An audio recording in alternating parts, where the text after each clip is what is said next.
everybody to our final one in this final workshop in this series of three great American dramatists. We've looked at Eugene O'Neill, we looked at Tennessee Williams, and now we're going to be looking at Arthur Miller. I think pretty much everybody here is familiar with the format, but if they're not, very quickly, the way it works is I basically discuss Arthur Miller. We go through Arthur Miller's work, we look at his writing, and we intersperse it with scenes. But at any given moment, anybody can ask a question. It's not just supposed to be me rattling away and everyone performing wonderfully. The idea is very much that this is interactive. So if there's any questions anybody wants to ask, obviously, possibly don't do it in the middle of a scene, or that might be a bit awkward. But I will stop at different points and say, any questions, fire away, and I will then do my best to address them. And anybody also can ask questions of the actors or make comments about the scenes or what we've been doing at any time. So it's meant to be very much something, it's more not just a lecture or a kind of demonstration, but very much a discussion and a conversation. And we always start just with an open moment where we say, if anybody wants to ask anything now that you want me to look at over the few hours that we're going to be doing this, please fire away. Anything you want me to address, anything you're particularly interested in, anything about Arthur Miller, fire away. Anybody? Nothing? Nobody's got anything to say? Anything they want to ask? Okay, never mind then. So we will press on. So just to say also, and I think everyone's doing this anyway, before we actually get to scenes, when we are doing scenes, if you're not in a scene or you're not talking, definitely mute your mic so that the transmission works as effectively as we can get them. So Arthur Miller. So Arthur Miller is the third of the three playwrights that we've been looking at, and he's essentially famous for four fantastic plays, a quadrilogy, whatever the word is, a quadrilogy of theatre that came out in the 40s and the early 50s, which in many ways is seen as the kind of, again, yet another template for how theatre should be. And he was a direct contemporary of Tennessee Williams, and Eugene O'Neill was in his last years when he was writing, and there's a wonderful story that apparently O'Neill wrote to him a personal letter congratulating him on All My Sons when it was a huge success. And Miller wrote back to him saying, please come and see it, meet me and let's talk. And unfortunately, O'Neill had Parkinson's disease, or the degenerative disease that he had at the time, which meant he couldn't. And of course, obviously, Miller and Williams definitely knew about each other's work, because there was no way that they could have avoided it. Their work was being seen all the time. And Miller talks about Williams's work in some of his essays and kind of writings on theatre, slightly condescending about Williams, but it's kind of understanding. It's a little bit like Tolstoy and Dostoevsky kind of going, well, I quite like their work, but they're pretty good, but I'm better. So and that's how that kind of works. So the power of Miller is that we talked a little bit about how with Tennessee Williams, he was the one who brought on, we talked about O'Neill creating a foundation for American drama, and then we talked a lot about when we were doing Tennessee Williams, about how Williams brought in, very much put women at the heart of the writing that he was creating. What Miller is famous for is something else, which is he's in many ways the great playwright of the nuclear family, particularly the American nuclear family, and also the great playwright of the patriarchy, as it were. In the all four plays are very much about a male-dominated society in which the father, in particular, is the core of everything. The core of the religion, is the core of the of capitalism, it's the core of the family, all those different things. And all four of these key plays that we're going to look at, All My Sons, Death of a Salesman, The Crucible, and A View from the Bridge, each one, when it was interesting because I know them all quite well, but when I read them one by one this time, it struck me that each one strikes at the heart of something absolutely fundamental about America, that he sets each one in a different section of American society, and by the end of it, the four plays somehow manage to be archetypal about what makes America tick. So the first play is very much about the successful middle class, the industrial class.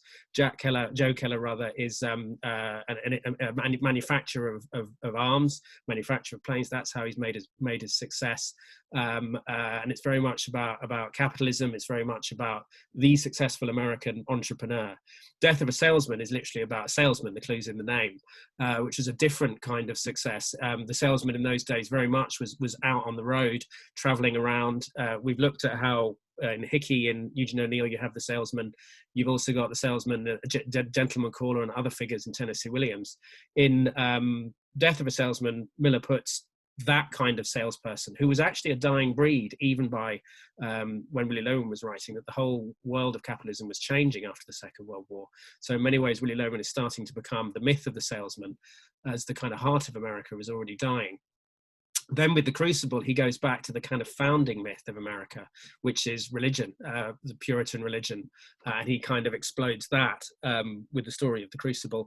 And then with the last one, A View from the Bridge, he goes into the working class. He writes the first great, in a sense, working class, the dockyard drama. I don't know if you've all seen The Wire, but the second season of The Wire with the Sobotka family, which is all about the people working on the docks. When I saw that, it just felt like someone was absolutely transposing Arthur Miller into American television. The other thing that A View from the Bridge deals with very powerfully is immigration. It's probably the best play that's come out of America, which is about, you know, the other founding issue of America, which is people coming from Europe to America, and how that changes them, and how the ties with Europe alter when they come to the US. But all four of these plays are very, very focused around the idea of family and community. And they're also, in the same way that we talked about how Tennessee Williams was bringing up issues of femininity and women and homosexuality, these plays, I think, are massively heterosexual. they're kind of spectacularly heterosexual, in that they are about, as I say, male success. The women in them are not always brilliantly central. They're not central that much in Death of a Salesman. Linda has a very tough time with that, and there's no the other women in that are either sort of semi-prostitutes, etc. They become more powerful in things like A View from the Bridge, but really what Miller is really exploring most powerfully is the male heterosexual psyche in these four plays. So that's what's interesting. They're also very foundational plays, and as I say, they deal with what American society was really founded on. I suppose the closest you got with Tennessee Williams is the Brit, Big Daddy, and with Eugene O'Neill, it's usually people who've fallen through the cracks anyway. And that's, I think, partly why Arthur Miller is so easy to relate to, and why he's so popular, is that for some reason when those plays land, they're very accessible, because everybody has a family. They all know what that is all about. And I've seen some of these plays, particularly All My Sons and A View from the Bridge, and even quite average productions, they're super powerful. They're brilliantly constructed, so that even if you've got not very good actors or not a particularly inspired production, the power still comes through. And that was very much in part to do with how Miller wrote his plays, which we'll come on to in a moment. So the big difference between the interesting thing with O'Neill and Tennessee Williams, we talked a lot about their lives and how that influenced their work. What's really interesting about Arthur Miller is that he bridges all the plays that these although he obviously wasn't a Puritan Christian, he started off in a well-off family. His family was a successful business family, rather like the Kellers. And they lost all their money. They went bankrupt. And to support himself, he had to do things like go out and, rather like Dickens, he had to go and sell bread and things like that. So he knew what it was to be absolutely, to grow up with the security and the stability of a successful business nuclear family, and then to lose it. And in many ways, if you look at those first two plays, All My Sons is all about that successful business nuclear family. Death of a Salesman is about that falling apart. And then he went through university to survive that. He also did all sorts of menial jobs. And for a while, he worked on dockyards as well. So A View from the Bridge was a world that he also knew. So all those four plays, in some sense, come out of his experience. The other thing about Miller was that he was Jewish. So you had, with O'Neill, you had the Irish American Catholic. With Tennessee Williams, you had the Southern States figure, and with Miller, you had a much more kind of stolid, very powerful sort of Jewish background. He was also, I actually met him once. Someone here must have, Felicity, you must have met him. Did you meet him? No, you didn't. Sorry, you're on mute.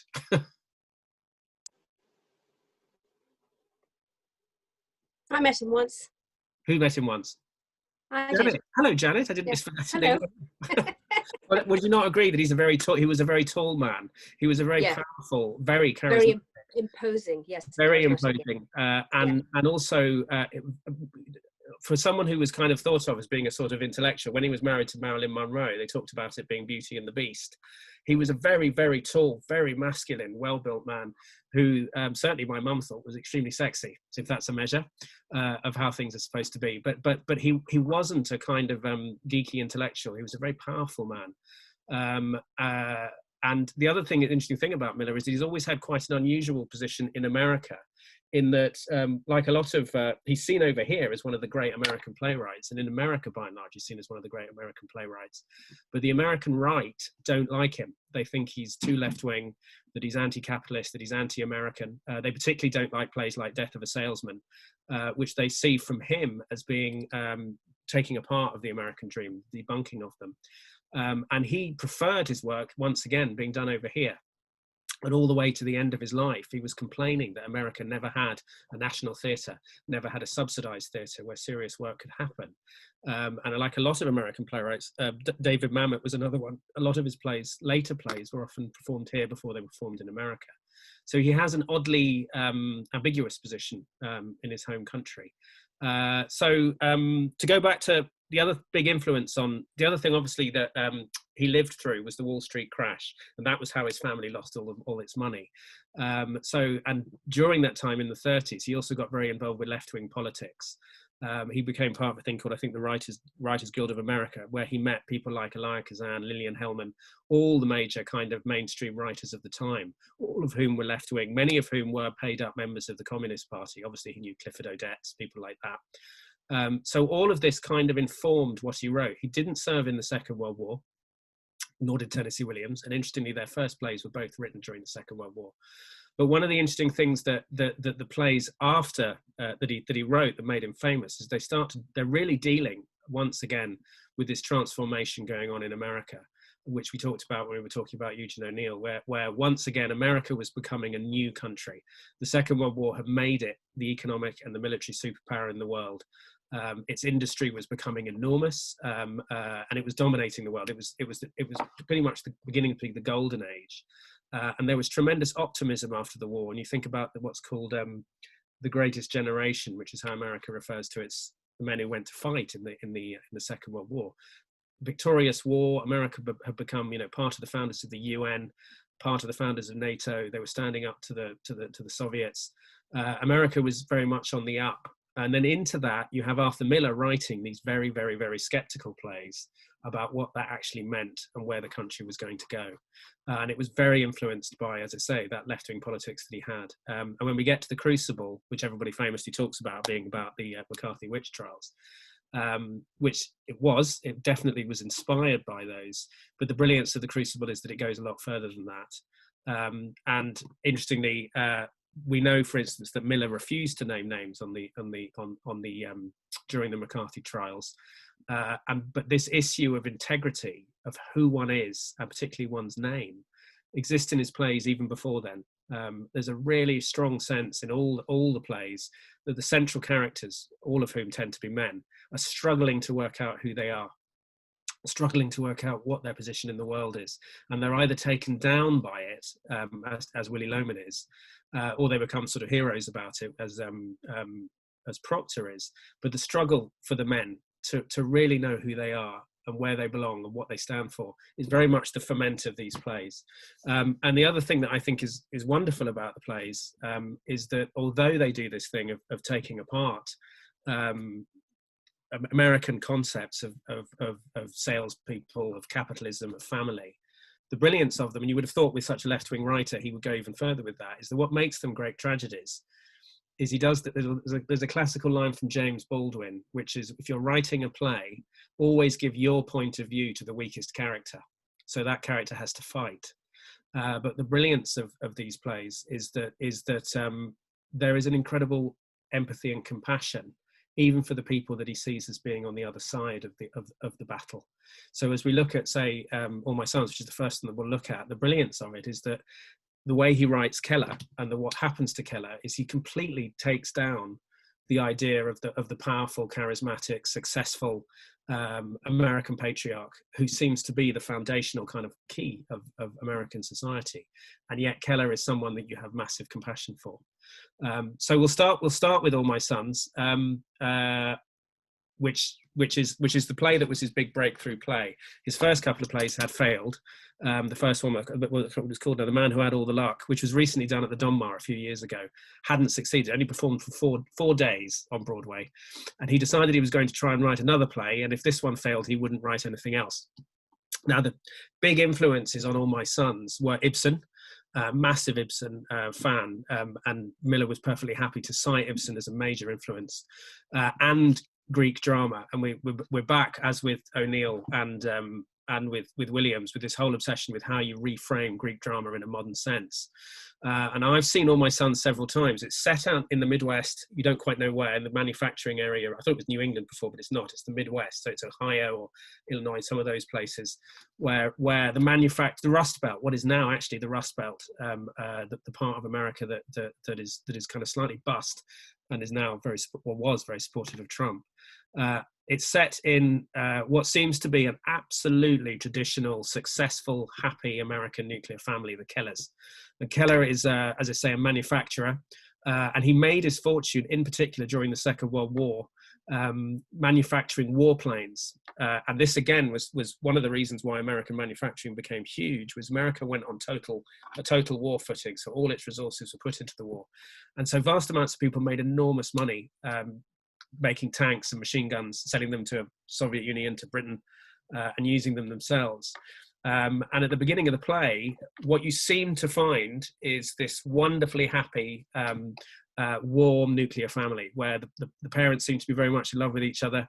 The surviving son, Chris, is back from the war, is all set up to take over the business. It's all fantastic.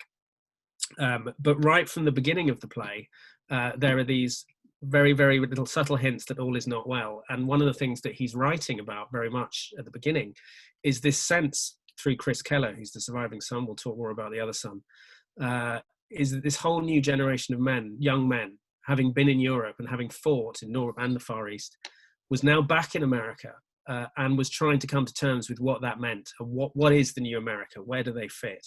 And this first scene we're about to see, which is not necessarily the first scene of the play, is between Chris Keller and his fiancée Anne, and it's about this feeling of the soldiers of where are we and who are we. So take it away, guys.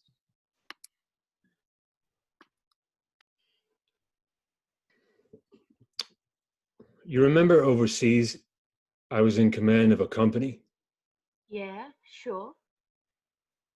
Well, I lost them. How many? Just about all. Oh, gee. It takes a little time to toss that off. Because they weren't just men. For instance, one time it had been raining several days, and this kid came to me and he gave me his last pair of dry socks. Put them in my pocket.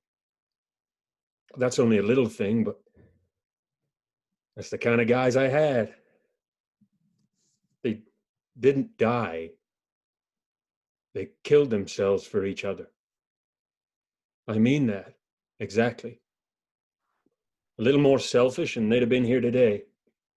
And I got an idea. Watching them go down. Everything was being destroyed, see, but it seemed to me that one new thing was made. A kind of responsibility. Man for man. You understand me? To show that, to bring that onto the earth again, like some kind of a monument, and everyone would feel it standing there behind him, and it would make a difference to him. And then I came home, and it was incredible. There was no meaning in it here. The whole thing to them was a kind of bus accident. I went to work with Dad, and that rat race again. I felt what you said, ashamed somehow, because nobody was changed at all. It seemed to make suckers out of a lot of guys. I felt wrong to be alive, to open the bank book, to drive the new car, to see the new refrigerator. I mean, you can take those things out of a war, but when you drive that car, you've got to know that it came out of the love a man can have for a man. You've got to be a little better because of that. Otherwise, what you really have is loot. And there's blood on it. I didn't want to take any of it. And I guess that included you. Good, thank you, Danny. Lovely, good. So I think what's lovely about that is what Miller sets up with that very particular speech is this clash of values that the whole play is really going to be about. Chris is set up as the idealistic one. He didn't even want to be inherit the business. And he feels uncomfortable about inheriting the business, but he's decided that's what he's going to do. He's also decided, interestingly enough, that he's going to marry Anne. Anne is the ex-fiancée of his older brother Larry, who has died. He's the fighter pilot who's died. And it's as these elements of the story unravel that you realize that there's this darkness under the family. And one of the things that's out in the garden is this tree. Now Larry was the older brother who was destined to become to take over the business. And again, like Brick, he's the loved brother, but he was killed or disappeared out in action. And what's happening in the story is that the mother, who doesn't, interestingly, you never find out what her name is, I don't think, is obsessed with the idea that he isn't dead and that one day he will come back. All they know is that he flew out over the ocean and disappeared. And she will not let the family move on from it. And the tree outside, which I think at the beginning of the story has been struck by lightning, is the tree she's built, she's planted for him. So there's this strange refusal to recover from the Second World War. And the Second World War has touched them all, but within the family, the mother has this obsession that she isn't going to let go of the older brother. So the fact that Anne, or Chris rather, wants to marry Anne is a little he hasn't told her yet. It's a little bit of a thing. Now, the reason why Anne is interesting in the whole thing is that she's the daughter of the partner of Keller. What emerges as the play starts to emerge is that underlying the family is a scandal that took place during the Second World War of P-40s, which are American fighter planes. The Keller firm was accused of knowingly shipping out damaged or faulty goods. So I can't remember how many planes went out, but the planes flew out, and because they were faulty, they crashed, and dozens of American pilots were killed.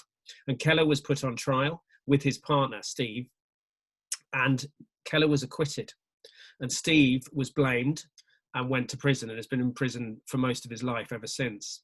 Now, Steve had two children, Anne and George, who appears later. And the point here is that the disgrace that Steve experienced has meant that essentially he's been a pariah. His two children have essentially rejected him. And Keller, who was exonerated, has lived off the proceeds ever since. So the scene we're about to see is the scene where they start to discuss, and they're all really delighted to see her. And one of the things that's happening in the play is very much it's the families regrouping after the Second World War, and the whole issue of the father comes up and how Anne feels about it. And this is the conversation between them as they welcome Anne. And Keller starts talking about what happened and how when he was on trial, the whole family were in the threat of absolute disgrace. And this is how he talks about it. Off you go.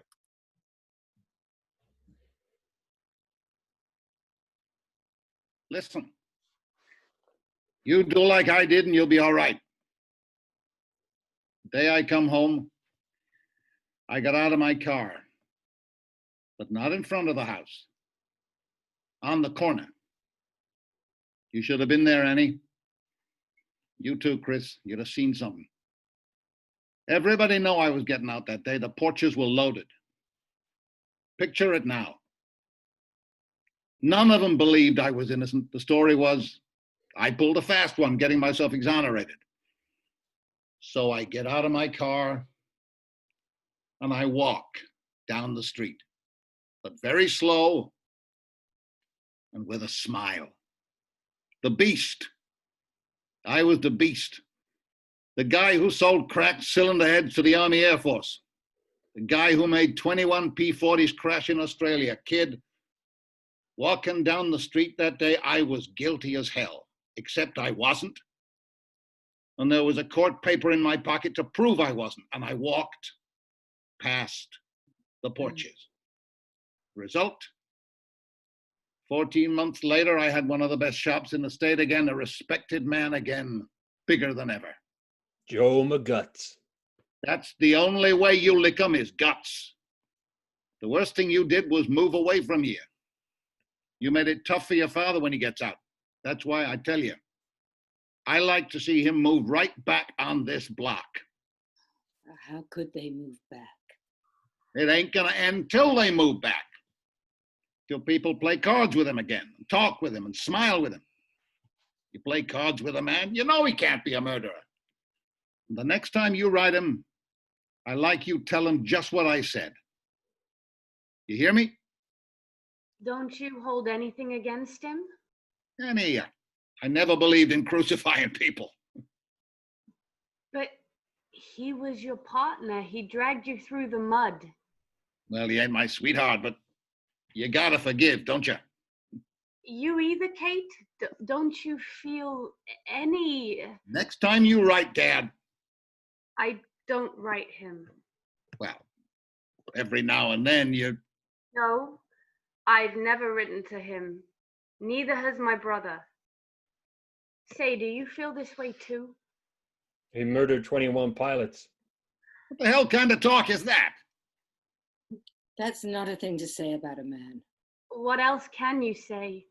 When they took him away, I followed him, went to him every visiting day. I was crying all the time until the news came about Larry. Then I realized it's wrong to pity a man like that. Father or no father, there's only one way to look at him. He knowingly shipped out parts that would crash an airplane. And how do you know Larry wasn't one of them? I was waiting for that. As long as you're here, Annie, I want to ask you never to say that again. You surprise me. I thought you'd be mad at him. What your father did had nothing to do with Larry. Nothing. But we can't know that. As long as you're here, Kate. put that out of your head. Because... That's all. That's enough. Come inside now and have some tea with me. one thing you... He's not dead. So there's no argument. Now come. In a minute. Now look, Annie. All right, Dad, forget it. No, she doesn't feel that way. Annie... I'm sick of the whole subject. Now cut it out. You wanted to go on like this? Those cylinder heads went into P-40s only. What's the matter with you? You know Larry never flew a P-40. So who flew those P-40s? Pigs? The man was a fool. But don't make a murderer out of him. You got no sense. Look what it does to her. Listen. You got to appreciate what was doing in that shop in the war. The both of you. It was a madhouse. Every half hour, the major calling for cylinder heads. They were whipping us with the telephone. The trucks were hauling them away hot, damn near. I mean, just try to see it human. See it human. All of a sudden, a batch comes out with a crack. That happens. That's the business. Fine hairline crack. All right, so he's a little man, your father. Always scared of loud voices. What'll the major say? Half a day's production shot. What'll I say? You know what I mean? Human. So he takes out his tools and he covers over the cracks. All right, that's bad. It's wrong. But that's what a little man does. If I could have gone in that day, I'd have told him, junk him, Steve. We can afford it. But alone, he was afraid.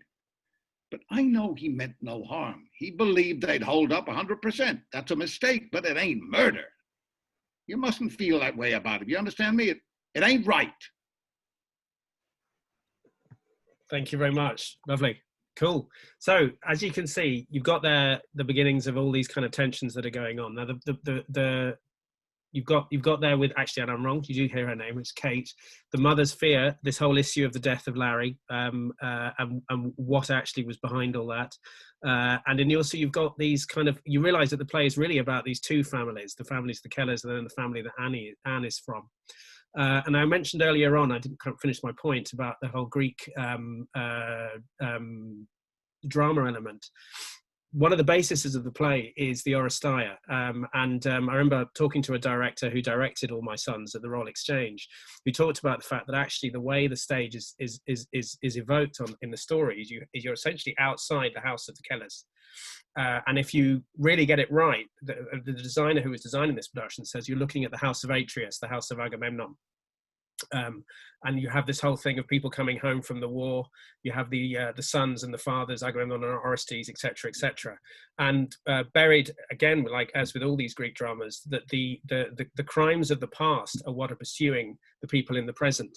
Now, what you don't realise in that scene, which is what comes slowly emerges, is that in fact Keller planted, or rather framed, Steve, his associate, and his father. Actually, Keller was the one who made the decision to ship the planes out. He actually was the one who was guilty of it, but he pinned it on Steve. So underneath the whole thing is a deceit, a lie, that actually Keller was ruthless enough to make sure that he got away with it. Now, the reason why, and this is the other interesting thing, Kate has this point about don't mention what happened to Larry again, is that the mother was complicit in it. And actually the mother knew what was going on. And at the end of the act, when they hear that not only is Annie there, is that the brother is coming, George, coming to visit. And at the end of that act, the mother says to the father, to Keller, be careful, just be careful, because they know that something is coming, which is going to break this open. And you realize that underlying the family, which seems, as I say, to be this wonderfully successful, perfect American family, is a series of lies, not just lies, but deceits and corruptions. And the other thing to say, of course, is that Chris himself doesn't know the truth. So when he has that point about he killed however many air pilots it was, he does believe that his father was innocent, that he still believes in his father. And the other thing to say is that the way that Keller justifies what he does, as we'll see later, is he did it for his family. So what you've got is this nexus in the play of all the things that for Americans are absolutely crucial. The idea of protecting your family, of doing things for your family, of preserving your family, of success being important, of money being important, of the dynasty being important. These are the things that America is founded on. And there was something quite interesting. I remember talking when I did a show with Felicity called, The Long Road South, which you did with Michael Brandon. We were wondering why American drama is so family-based, that there are so many amazing American family dramas. We looked at Long Day's Journey into Night, Glass Menagerie, and Cat on a Hot Tin Roof, and all these ones. And the answer I felt was that that's the family unit was fundamentally what America was founded on. That's how your family survived. When you were a pioneer family settling a country, the family was how you held it all together. And the father had to be the patriarch, had to be the central figure putting it together, and everyone had to support him. And everything was done for the family, to protect the family, and also to pass stuff down on the family. So that's the whole point that Keller argues, that what he's doing is for Chris. And the complexity is that Chris sees his loyalty as not just to the family, but to the society at large. It's wider, it's bigger. As he says at the beginning, everything's changed, it's all loot.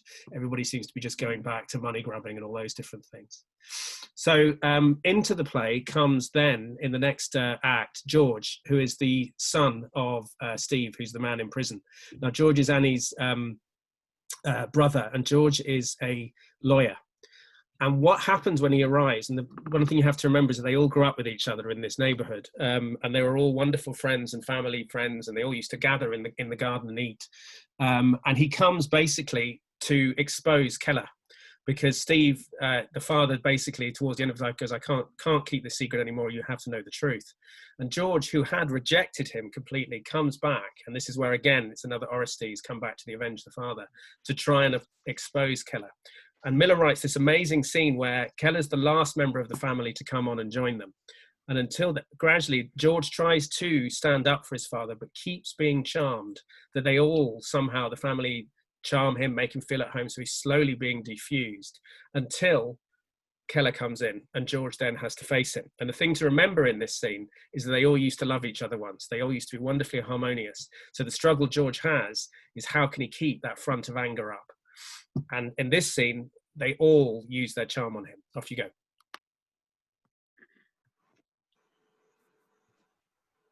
Well, look who's here. Georgie, good to see you. How are you, Joe? Oh, so. Getting old. You coming out to dinner with us? No. Got to be back in New York. I'll call a cab for you. Too bad you can't stay. George, sit down. You looks fine. He looks terrible. That's what I said. You look terrible, George. I wear the pants. She beats me with the belt. I saw your factory on the way from the station. It looks like General Motors. I wish it was General Motors, but it ain't. Sit down, George. Sit down. So, you finally went to see your father, I hear. Yes, this morning. What kind of stuff do you make now? Oh, little of everything. Pressure cookers, an assembly for washing machines. Got a nice, flexible plant now. So how'd you find Dad? You all right? No. He's not well, Joe. On his heart again, is it? It's everything, Joe. It's his soul. Uh-huh. How about seeing what they did with your house? Leave him be. I'd like to talk to him. Sure, he just got here. That's the way they do, George. Little man makes a mistake, they hang him by his thumbs. The big ones become ambassadors. You'd have told me you were going. Wish you'd have told me you were going to see Dad. I didn't know you were interested. In a way, I am. I would like him to know, George, that as far as I'm concerned, anytime he wants, he's got a place with me. I would like him to know that. He hates your guts, Joe. Don't you know that? I imagined it. But that can change too. Well, Steve was never like that. He's like that now. He'd like to take every man who made money in the war and put him up against a wall. We need a lot of bullets. He better not get any. Sad thing to hear. Why? What's you expect him to think of you? I'm sad to see he hasn't changed. As long as I know him, 25 years, the man never learned how to take the blame. You know that, George. Well, But you know it. You do know it. Because the way you come in here, you don't look like you remember it. I mean, in 1937, when we had the shop on Flood Street, and he damn near blew us all up with that heater he left burning for 2 days without water. He wouldn't admit that was his fault either. I had to fire a mechanic to save his face. You remember that? yes, but Just mentioning it, George. Because this is just another one of a lot of things. Like when he gave Frank that money to invest in oil stock. I know that. Good to remember those things, kid. The way he cursed Frank because the stock went down, was that Frank's fault? To listen to him, Frank was a swindler. All the man did was give him a bad tip. I know those things. Then remember them. Remember them. There are certain men in the world who rather see everybody hung before they'll take blame. Do you understand me, George? The cab's on its way. Would you like to wash? Oh, why must he go? Make the midnight, George. Sure. You'll have dinner with us. How about it? Why not? We're eating at the lake. We could have a swell time.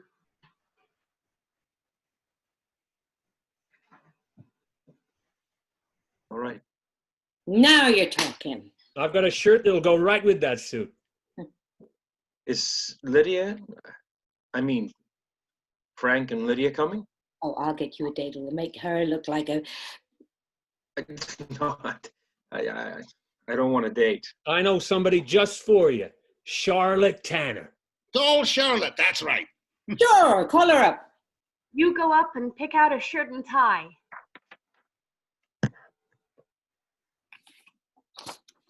I never felt at home anywhere but here. I feel so... Kate, you look so young, you know? You didn't change at all. It rings an old bell. You too, Joe. You're amazingly the same. The whole atmosphere is. Hey, I ain't got time to get sick. Oh, he hasn't been laid up in 15 years. Except my flu during the war. Huh? My flu when I was sick during the war. Oh, well, sure. I mean, except for the flu. Well, it slipped my mind. Don't look at me like that, but that way. He wanted to go to the shop, but he couldn't lift himself off the bed. I thought he had pneumonia. Why did you say he's never... I know how you feel, kid. I'll never forgive myself. If I could have gone in that day, I'd never allowed that to touch those heads. You said you'd never been sick. I said he was sick, George. And didn't you hear her say... Do you remember every time you were sick? I'd remember pneumonia, especially if I got it just the day my partner was going to patch up cylinder heads. What happened that day, Joe? Well done. Lovely. Okay, good. Can you see how the whole scene shifts? So what's lovely about the thing when you actually watch the whole scene is that they're chipping away at him right from the beginning. The mother, as I say, the mother has already said to Keller, you've got to be careful, and she's been part of the cover-up, but she does this wonderful, charming thing to him. And that moment where he suddenly says, "I've never felt at home," he agrees to sit and eat with them, having gone there to expose him.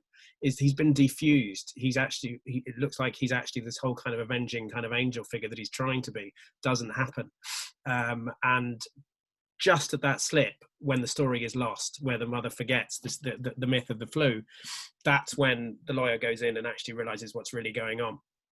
Now, the story is saved, or that moment is saved by the intervention of one of the neighbours who's been working out the astrology of what's been going on with Larry, and whether the mother has asked him to find out whether Larry is alive or not. And the astrologer decides that actually on the day that he was supposed to die, he couldn't have died. And what triggers there, this again is part of the way that Miller's creating this kind of jokey kind of sense of fate. The mother then tells Annie, you cannot marry Chris. Larry is still alive. He's coming home. That means you can't marry Chris. And George hears this and leaves angrily. But when Chris finds out that the mother has done this, that the mother is telling Annie to leave, it becomes an explosion. And the brilliance of these scenes is that, again, although Miller is a very political writer, unlike someone like Brecht, who wrote very politically, where the characters were much more sort of politically kind of motivated, sometimes two-dimensional caricatures, he frames all these political arguments about capitalism, etc., within these archetypal worlds of families, mothers and fathers, sons, etc. And the power here is that what happens next is when the family starts to explode and the truth starts to come out. Let's have that scene, please.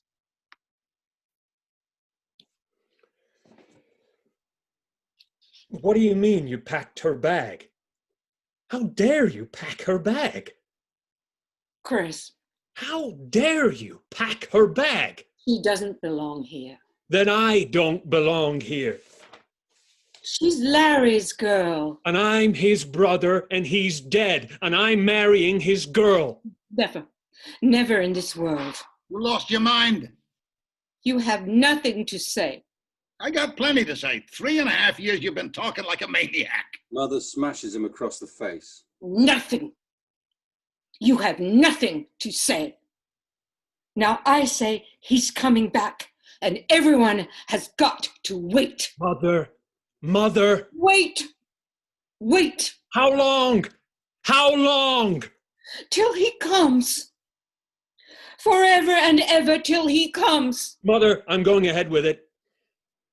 Chris, I've never said no to you in my life. Now I say no. You'll never let him go till I do it. I'll never let him go, and you'll never let him go. I've let him go. I've let him go a long time ago. Then let your father go. She's out of her mind. Altogether. Your brother's alive, darling. Because if he's dead, your father killed him. Do you understand me now?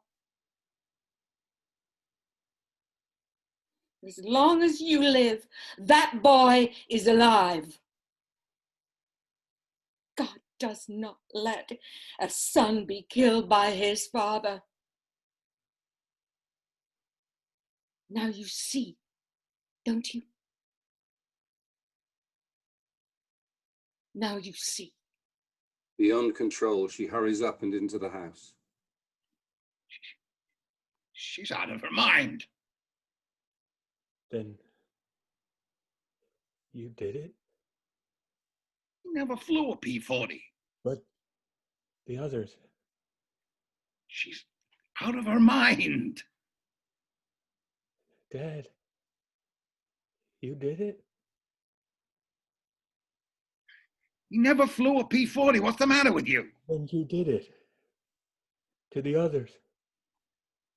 What's the matter with you? What the hell is the matter with you? How could you do that? How? What's the matter with you? Dad, you killed 21 men. What killed? You killed them. You murdered them. How could I kill anybody? Dad! I didn't kill anybody. Then explain it to me. What did you do? Explain it to me or I'll tear you to pieces. Don't, Chris, don't. I want to know what you did.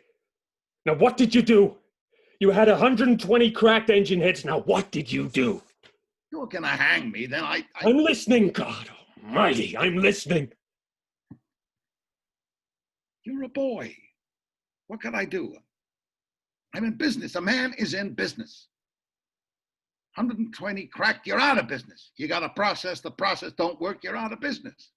You don't know how to operate, your stuff's no good, they close you up, they tear up your contract. What the hell's it to them? You lay 40 years into a business, they knock you out in 5 minutes. What can I do? Let them take 40 years, let them take my life away?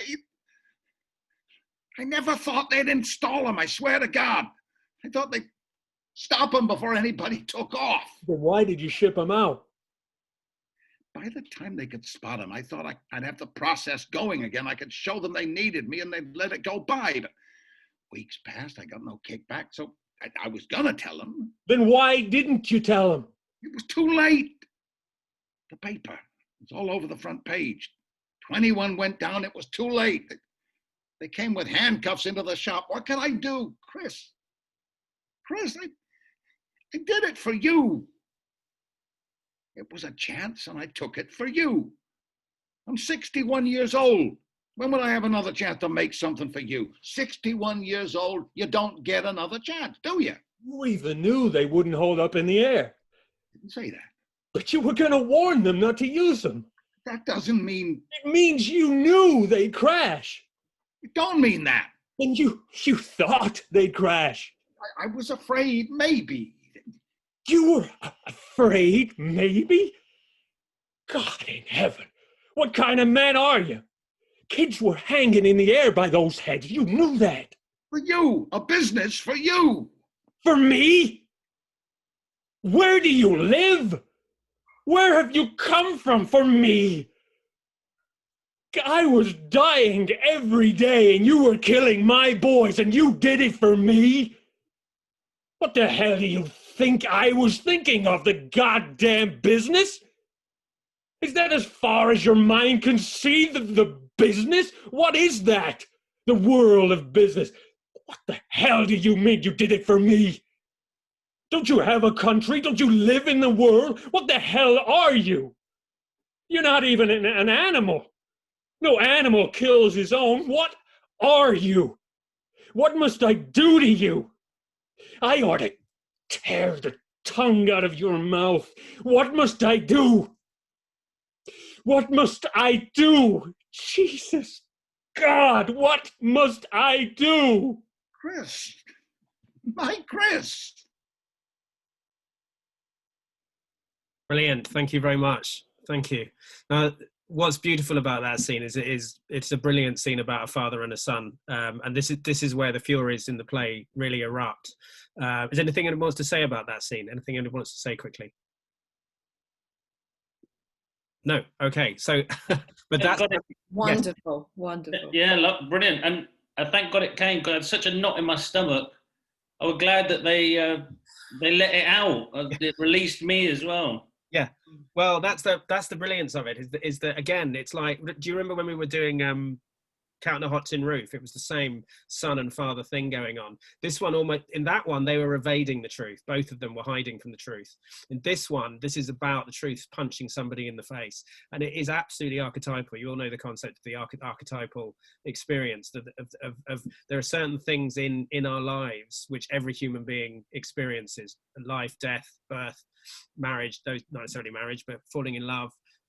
And parenthood, having parents, and as this is what I mean, is that what Miller does with this play is go right to the heart of family, but make the family into a microcosm of the whole of America, and the agony of betrayal that Chris feels, realizing his father, who he adored and loved, is very, very intense. The brilliance of it is that although you have all that stuff about the business, I did it for the business, what about the business? Again, as I say, I did it for you. Family and business, the two core things about America, and indeed the things that founded America and made it possible for America to win the Second World War, you could argue. And if you think about the fact that to be the successful man that he is now, Keller would have had to get through the Wall Street crash. He would have had to survive the 30s, and he made his money in the Second World War, and he's come out on top. So for it to all start falling apart like this, right after the second, if you think about Miller writing this just after the Second World War, where all the Kellers were out there going, "We're amazing, we're doing brilliantly," and suddenly to put a bomb under it was quite a dramatic and extraordinary thing to do. The other thing you've got there is it's Oedipal. You've got the young son essentially emotionally killing the father. And the heartbreak there is that the father is being deeply wounded, and what complicates the politics of it all is the love. Goes all the way back to what we talked about Eugene O'Neill, is the fact when that father says, "Chris, my Chris," he's torn apart by his son turning on him like this, and he did justify it by saying, "I did this for you. I did this for you. If the business had gone, you would have lost everything." Do you know what I mean? So what you've got is this very powerful anti-capitalist political statement, where Arthur Miller is also putting the other side. The other thing that I think is really, the last time I saw this production, I saw it at the National with Julia Walters playing the mother and James Hazeldine playing the father. And although James Hazeldine was brilliant, the show was very much the mother's. Julia Walters really stole the show. But what I hadn't realised until I saw it then was how much the mother is not just complicit, but also one of the reasons why the whole thing comes apart. And that you realise that the mother has buried her anger towards the father about the death of Larry. And that's why when she suddenly comes out with it at that moment, she can't keep the secret anymore. And ultimately, somehow, she's been fermenting this fury about Keller, but she's suppressed it because she thinks it's important to keep the family going. And this issue of wives in particular suppressing what they want is a thing that then comes out in some of the other plays as well. That the power of these men, of the male figures who are the ones who hold the family together and provide for the family. And this was long before women went out and started earning their own money in the same way. The difficulty is, if you wanted to survive, you needed to support the father. Do you know what I mean? Because the father was the one who was making the money. So what's buried under all these families in the plays are these awful secrets, much like Greek tragedies, which at a certain point the poison comes up and explodes. So it's beautifully played by everybody there, and you can see how the whole thing kind of erupts. So the second half of the play, the last act, Chris runs away and they're waiting for him to come home. And extraordinarily, Chris has got to decide, what is he going to do? Is he going to shop his father, hand him is he going to reject him? Are they going to be reconciled? There's a wonderful scene at the beginning of the last act where the parents are discussing it, and you can see the vulnerability and the hurt in the father. And the mother actually says to him, offer to go to prison. That's what you've got to say to Chris, offer to do it. Hopefully he will say no. And then when Chris comes back, and this is what's so interesting, is if you've got with George, the first Orestes, who tries to come back and avenge his father and fails, then the second Orestes, which is Chris, then comes back and has a final confrontation with the family again. And this is the scene.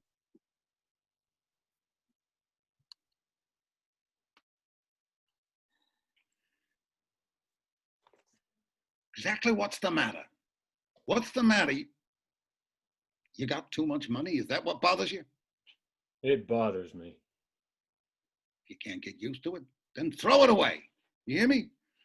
Take every cent and give it to charity. Throw it in the sewer. Does that settle it? In the sewer, that's all. You think I'm kidding? I'm telling you to do it. If it's dirty, then burn it.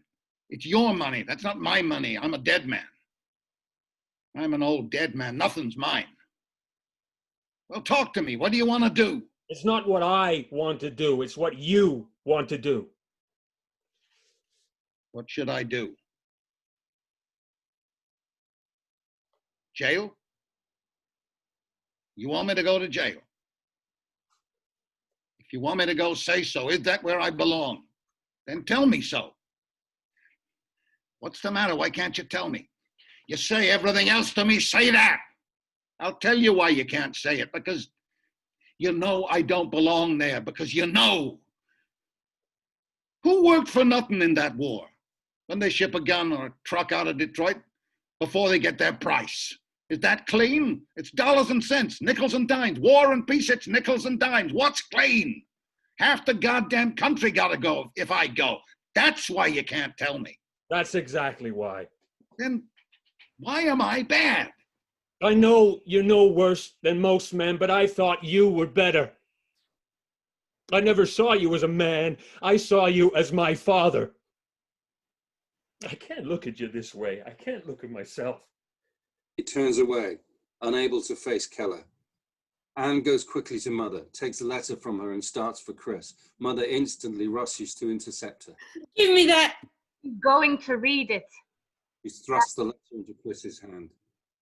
Larry, he wrote it to me the day he died. Harry. Chris, it's not for you. Joe, go away. Why'd she say Larry? What? Go to the street, Joe.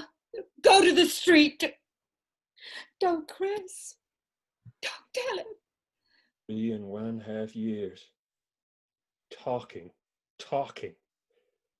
Now you tell me what you must do. This is how he died. Now tell me where you belong. Chris, a man can't be a Jesus in this world. I know all about the world. I know the whole crap story. Now listen to this and tell me what a man's got to be. My dear Anne, you listening? He wrote this the day he died. Listen, don't cry, listen. My dear Anne, it is impossible to put down the things I feel, but I've got to tell you something. Yesterday they flew in a load of papers from the States and I read about Dad and your father being convicted. I can't express myself. I can't tell you how I feel. I can't bear to live anymore. Last night I circled the base for 20 minutes before I could bring myself in. How could he have done that? Every day, 3 or 4 men never come back, and he sits there. He sits back there doing business. I don't know how to tell you what I feel. I can't face anybody. I'm going out on a mission in a few minutes. They'll probably report me as missing. If they do, I want you to know that you mustn't wait for me. I tell you, Anne, if I had him there now, I could kill him. Keller grabs the letter from Chris's hand and reads it. After a long pause. Now blame the world. Do you understand that letter?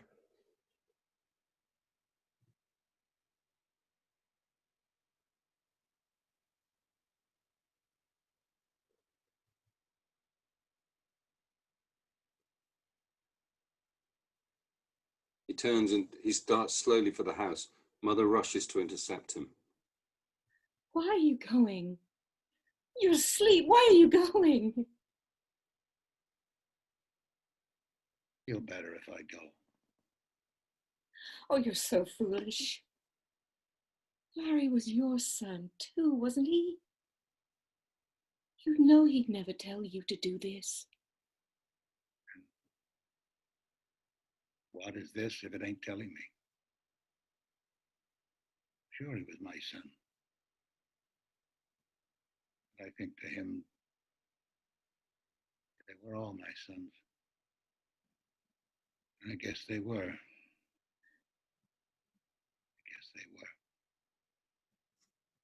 I'll be right down. You're not going to take him. I'm taking him. It's up to you. If you tell him to stay, he'll stay. Go tell him. Nobody could stop him now. You stop him. How long will he live in prison? Are you trying to kill him? I thought you read this. The war is over. Didn't you hear? It's over. Then what was Larry to you? A stone that fell into the water? It's not enough for him to be sorry. Larry didn't kill himself to make you and Dad sorry.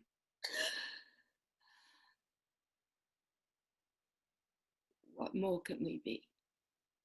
You can be better. Once and for all, you can know there's a universe of people outside and you're responsible to it. And unless you know that, you threw away your son because that's why he died. A shot is heard in the house. They stand frozen for a brief second. Chris starts for the porch, pauses at the step, turns to Anne.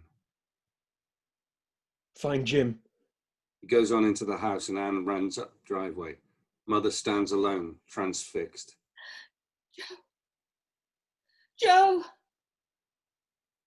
Joe! Joe! Chris comes out of the house, down to Mother's arms. Mother, I didn't mean to. Don't, dear. Don't take it on yourself. Forget now. Live.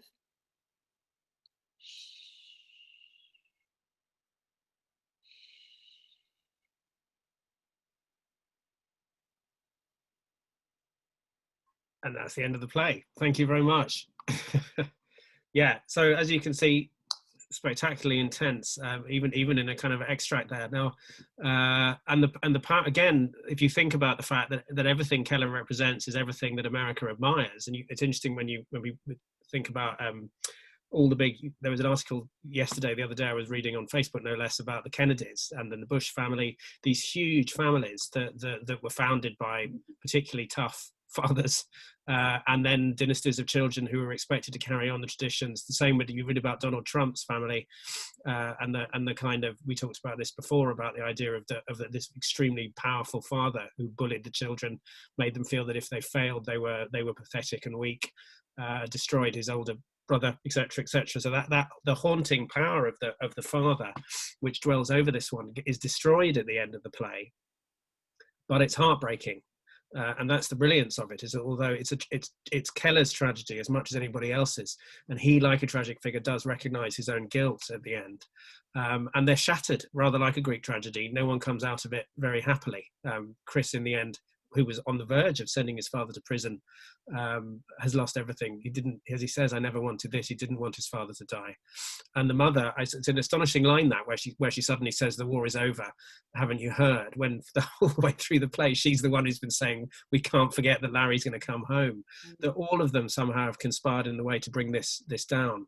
But it's a very, very powerful piece of writing. It's an interesting one. I remember doing a workshop on Miller a little while ago and thinking that the whole issue with the letter, because this is the point, Annie's got this letter which she's had ever since Larry died, where he wrote to her and explained that that's how he died, which is why she knows that he's dead and why she feels she can marry Chris. Felt slightly melodramatic, that it felt like one of those kind of stage mechanic things where you have a letter and the letter is read and then it's all revealed. But it still works within the context of it, as almost like a truth-telling moment. It's like one of those moments, again, in Greek tragedy where the oracle speaks and the truth is told, or in Winter's Tale where the oracle comes out and says, this is the truth. And it goes off like a bomb. And you can well see why why the play was such a success. What's really interesting about it was apparently Miller said that although it was a huge success on Broadway and it basically made his name, it didn't necessarily get phenomenal reviews. And Miller said that a lot of the reviews were very sniffy about it. They felt it was a lot of American critics felt it was a pessimistic play at an optimistic time. And just at the moment where America should be going, "Wait, hey, we're amazing," Miller was sort of saying business is not the most important thing. We need to be watching out for each other.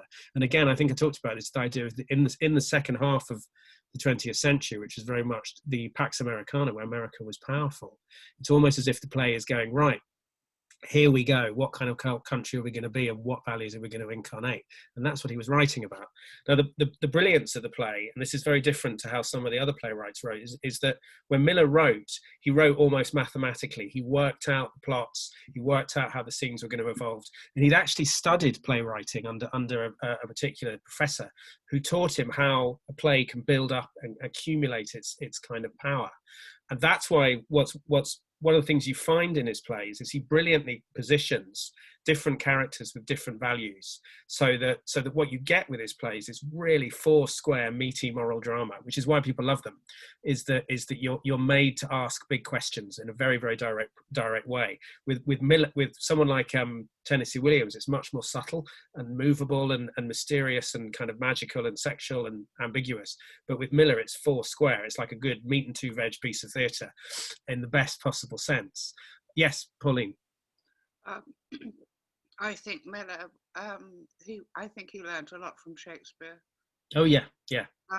All the things that you've been saying about family, about putting across political, social issues through the drama of family life, is even true of King Lear, Richard III. I mean, well, also all the history plays, absolutely. The final plays with the women and being the redemptive power. Yes, absolutely. Shakespeare did explore all these issues through the family. Yes, I absolutely agree. And also, I think with like the Henry IV plays, which are very much about fathers and sons again, and the passing on of the lineage to the son from Henry IV to Henry V, and the fact that you've got these profound emotional, moral family dramas, which are at the heart of these huge political events. And that's great playwriting when you recognize. And this is one of those big interesting things about political plays is that if you make the play solely political and you forget the personal, yes, the play doesn't work, which is why I think a lot of Brecht doesn't get done anymore. Yeah. Whereas if you manage to be aware that ultimately we all experience the political through the personal, if you root the drama in recognizable human relationships, then that massive landscape of politics becomes all the more exciting. I always think, if you think of the last 20 minutes of Return of the Jedi, where you have Luke's, basically it's a father and a son having a fight with Darth Vader and Luke, and behind them is that massive space battle going on. And that is pure Shakespearean writing. That's this kind of writing where it all boils down to what happens between a father and a son, and at the same time the whole universe is waging this colossal battle behind. Do you know what I mean? So this is why I always think that if I was doing a playwriting course, I would ask people to read these plays, because these plays are the plays. A lot of people think of theatre as a lot of people who write, I want to do anti-theatre, often have never been to the theatre or don't know what theatre's all about. I remember talking to a playwright who said, I don't want to write traditional theatre. And it's like, well, what do you mean? And he said, well, one of those ones where there's big French windows and everyone's called Carruthers. And it's like, well, no one's written a play like that for about 50, 60, 70 years. But people think that's what theatre is. Do you know what I mean? But the power of these three playwrights in particular, I think, and there's something very interesting about how accessible they are compared maybe to Ibsen and Strindberg, which need a bit of hard work from the director and the actors. There's something about these three playwrights that everybody can relate to, a kind of visceral connection. And it's interesting that no one has really written a big, a similar kind of play set over here. You do get people trying to do it.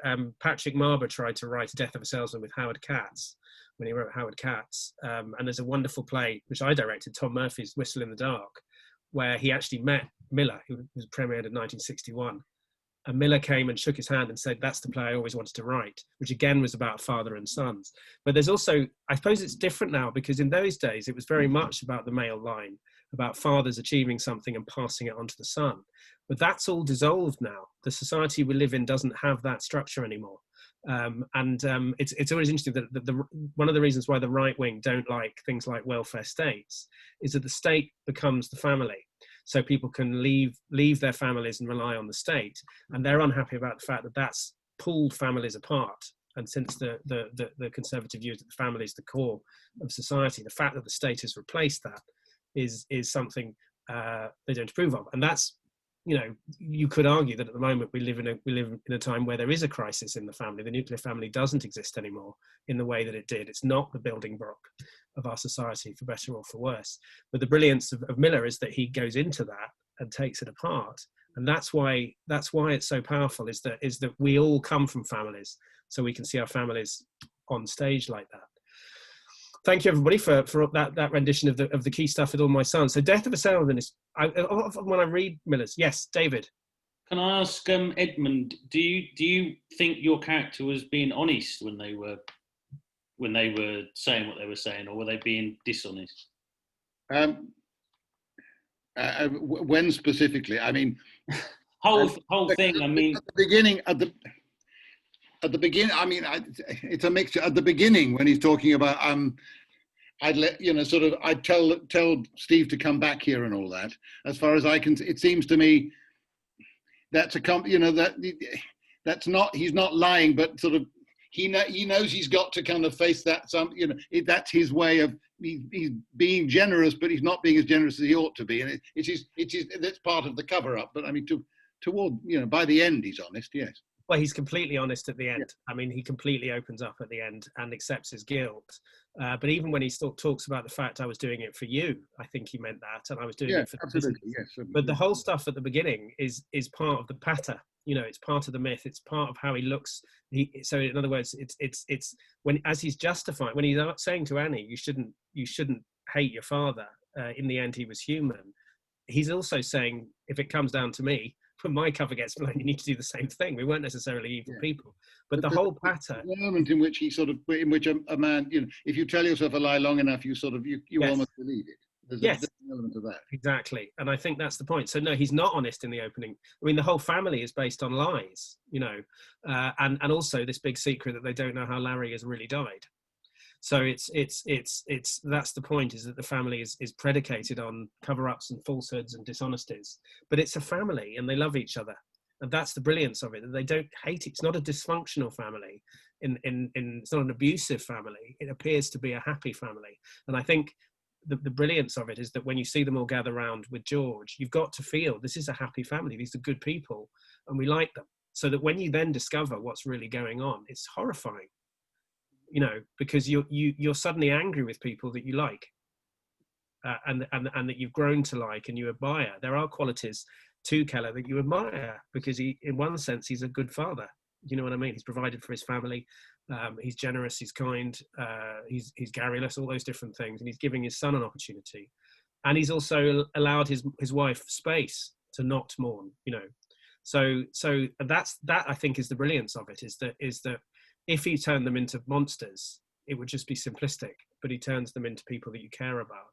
In the same way as Pauline was talking about Shakespeare with King Lear, the famous, the nuclear family at the heart of that, where you care about them all, is a really good example.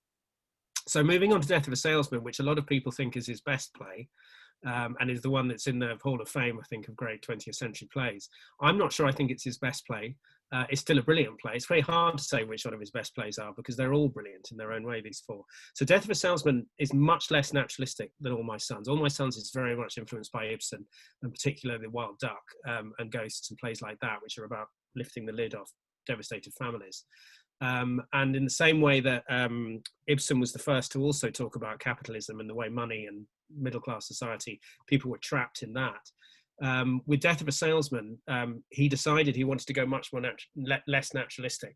And we looked at how Tennessee Williams started non-naturalistic with Glass Menagerie. With Death of a Salesman, you're dealing with a man who's cracking up. So half the play is not just memory, it's also how he remembers things that happened. So there are whole scenes in Death of a Salesman, interesting, when I read it this time, where I thought, God, that's staggeringly sentimental about his family, and they're all being lovely to each other and kind. And of course, that isn't necessarily how they were. That's how he remembers them, or how he wants to remember them. He wants to believe that the family was this wonderful, happy unit. So Death of a Salesman focuses on Willy Loman. And Willy Loman is entirely different. He's still part of the capitalist world, but he's not a successful businessman. Like, he hasn't got a factory, he hasn't got a business. He's a salesman. He's spent his entire life out on the road, selling. And in those days, of course, I don't think it just doesn't happen in quite the same way now. But in those days, the myth of the American salesman, the wandering guy with his suitcase who could charm people and manage to sail door to door and all that kind of stuff, was very much how it was. And they would start on commission, and then they would get salary as well as commission, etc. And they could build up their success. And at the beginning of the play, and the key about Death of a Salesman is that Willy Loman has always believed in the myth of the salesman as this great, fantastic job, and this spirit of America, the spirit of enterprise, the spirit of success. And he has his family, his wife, Linda, and his two sons, Biff and Happy. And he's tried to create that nuclear family, and he's now getting old. And when we first see him, he is basically starting to crack up. And in this scene, which is about a few pages into the play, he's going through the accounts with his wife. Off you go. Did you sell anything? I did 500 gross in Providence and 700 gross in Boston. No. Wait a minute. I got a pencil. That makes your commission $200. My God, $212. Well, I didn't figure it yet, but... How much did you get? Well, I did about 180 gross in Providence. Well, no, it came to roughly 200 gross on the whole trip. 200 gross, that's... The trouble was that 3 of the stores were half closed for inventory in Boston. Otherwise, I would have broke records. Well, that makes $70 and some pennies. That's very good. What do we owe? Well, on the first, there's $16 on the refrigerator. Why 16? Well, the fan belt broke, so it was $1.80. It's brand new. Well, the man said that's the way it is. They work themselves in, you know. I hope we didn't get stuck on that machine. They got the biggest ads of any of them. I know. It's a fine machine. What else? Well, there's $9.60 for the washing machine, and for the vacuum cleaner, that's $3.50 due on the 15th. And then the roof, you got $21 remaining. Don't leak, does it? No, they did a wonderful job. Then you owe Frank for the carburetor. I'm not going to pay that man. That goddamn Chevrolet, they ought to prohibit the manufacture of that car. Well, you owe him $3.50. And odds and ends comes to around $120 by the 15th. $120? My God, if business don't pick up, I don't know what I'm going to do. Well, next week you'll do better. Oh, I'll knock him dead next week. I'll go to Hartford. I'm very well liked in Hartford. You know, the trouble is, Linda, people don't seem to take to me. Oh, don't be foolish. I know it when I walk in. They seem to laugh at me. Why? Why would they laugh at you? Don't talk like that, Willie. I don't know the reason for it, but they just pass me by. I'm not noticed. Oh, but you're doing wonderful, dear. You're making $70 to $100 a week. But I gotta be at 10, 12 hours a day. Other men, I don't know. They do it easier. I don't know why. I can't stop myself. I talk too much. A man ought to come in with a few words. One thing about Charlie, he's a man of few words, and they respect him. You don't talk too much. You're just lively. I figure, what the hell, life is short, a couple of jokes. I joke too much. Why? I'm fat.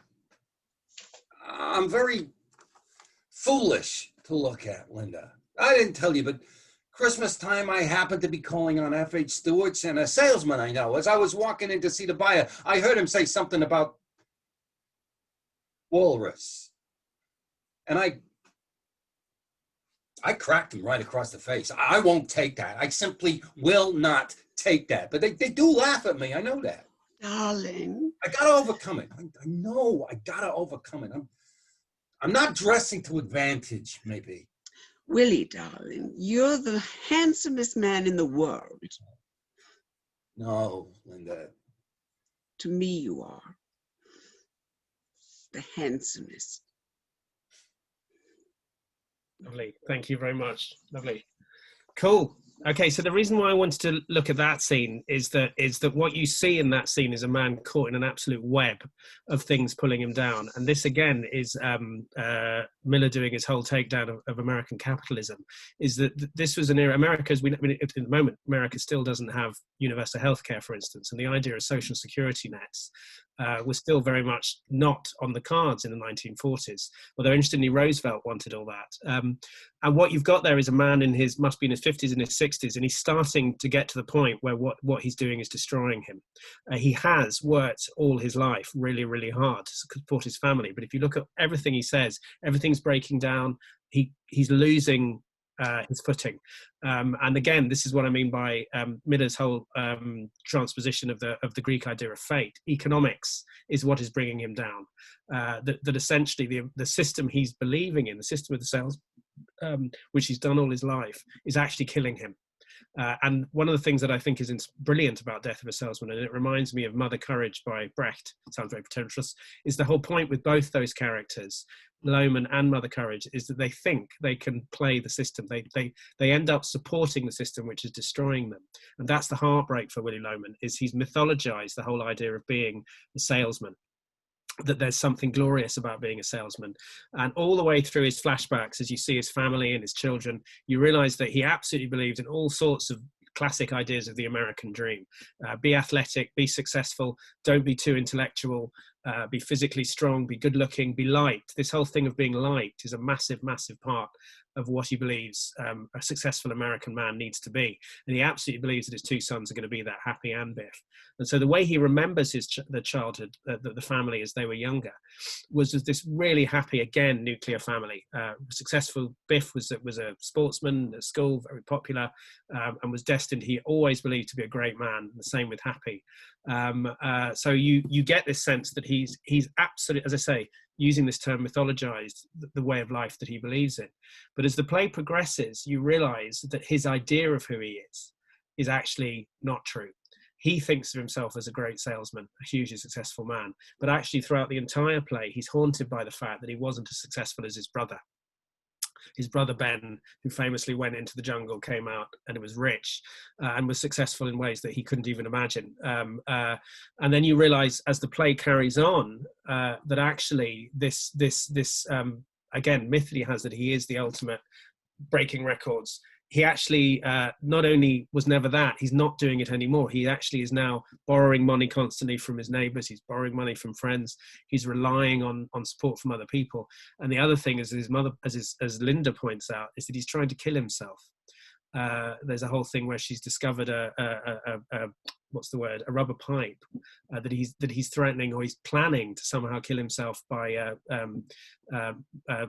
carbon monoxide poisoning from his car, because the life insurance will help the family out and finally they'll be free. So the point there is that there's this economic kind of crisis that he's undergoing. And as the second half of the play begins, and this is where I think what one of the things that Miller was trying to do was mentioned Pauline King Lear, that Miller was trying to create an American King Lear, in that what happens for Lohman is that gradually he's just brought crashing down. And there's a key scene in the second half of the play where he's, at one point in the second half of the play, he's actually sacked after this scene, interestingly enough, because he's losing it. We hear at the beginning of the play, when his first scene, that he was driving up in New England somewhere, and he nearly drove off the road and smashed into a tree. And in the scene we're about to look at, he goes to Howard, who employs him. And Howard is the son of an old associate of Willie's, Frank. And they were the same generation. Frank is now dead. Howard's taken on the business. And really, Willie is just being kept on out of some kind of strange generosity. And in this scene, Willie goes to Howard and tries to get some help. Take it away.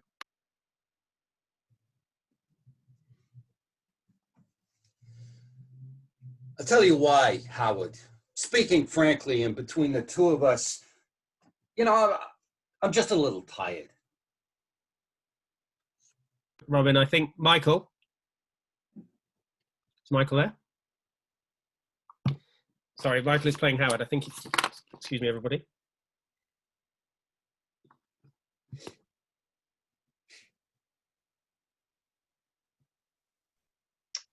Sorry about that. That's all right. Let's have that scene. That's okay. Don't worry. One of those magics of theatre moments. Let's have that scene. So as I say, Howard is the son of a former associate of Willie Loman, and this is where he goes for help. I tell you why, Howard. Speaking frankly, and between the two of us, you know, I'm just a little tired. Oh, well, I could understand that, Willie. You're a road man, Willie, and we do road business. We've only got half a dozen salesmen on the floor here. God knows, Howard, I never asked a favor of any man, but I was with the firm when your father used to carry you in here in his arms. I know that, Willie, but your father came to me the day you were born and asked me what I thought of the name of Howard. May he rest in peace. I appreciate that, Willie, but there just is no spot here for you. If I had a spot, I'd slam you right in, but I just don't have a single solitary spot. Howard, all I need to set my table is $50 a week. Where am I going to put you, kid? Look, it isn't a question of whether I can sell merchandise, is it? No, but it's business, kid, and everybody's got to pull his own weight. Just let me tell you a story, Howard. Because you got to admit, business is business. Business is definitely business, but just listen for a minute. You don't understand this. Well, when I was a boy, 18, 19, I was already on the road. And there was a question in my mind as to whether selling had a future for me, because in those days, I had a yearning to go to Alaska. See, there were 3 gold strikes in 1 month in Alaska, and I felt like going out just for the ride, you might say. Don't say. Yeah, oh yeah, my father lived many years in Alaska. He was an adventurous man. We got quite a little streak of self-reliance in our family. I thought I'd go out with my older brother and try to locate him and maybe settle in the north with the old man. And I was almost decided to go when I met a salesman in the Parker house. His name was Dave Singelman, and he was 84 years old, and he drummed up merchandise in 31 states. And old Dave, he'd go up to his room, you understand, put on his green velvet slippers, I'll never forget, and pick up his phone and call the buyers, and without ever leaving his room, at the age of 84, he made a living. And when I saw that, I realized that selling was the greatest career a man could want, because what could be more satisfying than to be able to go at the age of 84 into 20 or 30 different cities and pick up his phone and be remembered and loved and helped by so many different people. Do you know, when he died, and by the way, he died the death of a salesman in his green velvet slippers in the smoker of the New York, New Haven, and Hartford going into Boston. When he died, hundreds of salesmen and buyers were at his funeral. Things were sad on a lot of trains for months after that. In those days, there was a personality in it, Howard. There was respect and comradeship and gratitude in it. Today, it's all cut and dried, and there's no chance for bringing friendship to bear or personality. Do you see what I mean? They don't know me anymore. That's just the thing, Willie. If I had $40 a week, that's all I need, $40, Howard. Kid, I can't take blood from a stone. It just can't. Howard, the year Al Smith was nominated, your father came to me and I gotta see some people, kid. I'm talking about your father. There were promises made across this desk. You mustn't tell me you got people to see. I put 34 years into this firm, Howard, and now I can't pay my insurance. You can't eat the orange and throw the peel away. A man is not a piece of fruit. Now, Pay attention. Your father, in 1928, I had a big year. I averaged $170 a week in commissions. No, Willie, you never averaged. I averaged $170 a week in a year in 1928. And your father came to me, or rather, I was in the office here. It was right over this desk, and he put his hand on my shoulder. You'll have to excuse me, Willie. I gotta see some people. Pull yourself together. I'll be back in a little while. Brilliant. Absolutely brilliant scene. It's brutal.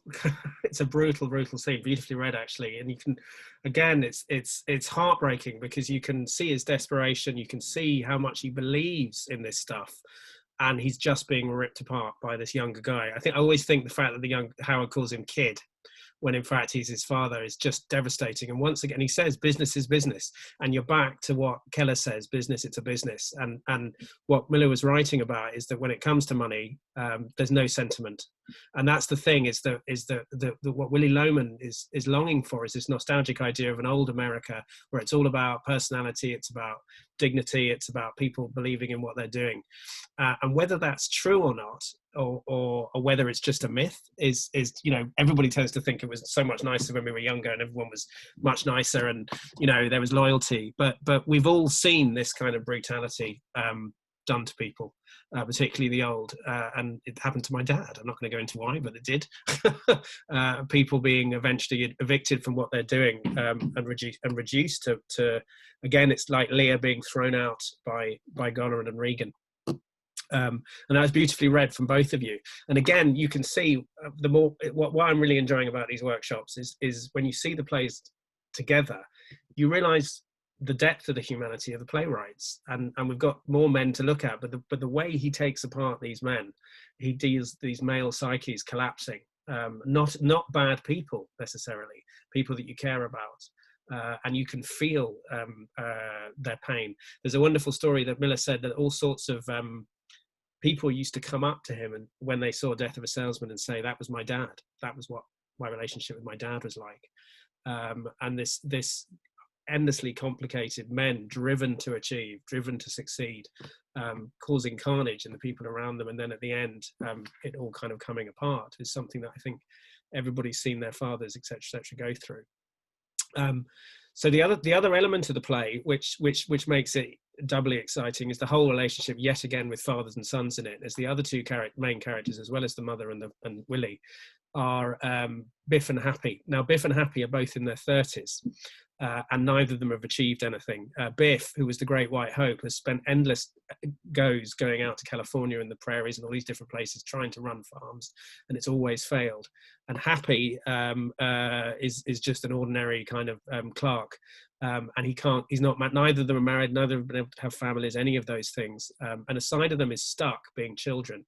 Now, in those days, if you were in your 30s and you were male and you hadn't got married, people either thought you were gay or they really thought you were a wreck.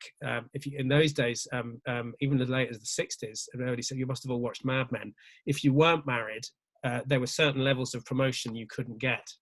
And what you get in the play is this vision of these two sons who essentially have ended up being crushed by their father unwittingly. Or the father wants them to be like him, wants them to live up to the dream of as a successful American male. And he's constantly believing, he swings constantly from believing that they're telling them you're amazing, you're going to be a success, to you're a bum, you're useless, you're rubbish at what you do. And at certain points, Linda, the mother, who adores Willie, partakes of that and also takes out her anger on the two sons. And again, you've got this family unit where there's a lot of emotional violence that goes on, as well as a deep love and the complexity of the whole thing. So the key thing which has ruined Biff, because and there's this constant thing coming back to Biff, that something went wrong when he was at school, where he flunked maths and everyone thought he was going to be a massive success, and that meant he couldn't go to university, and he basically has never made anything of his life ever since.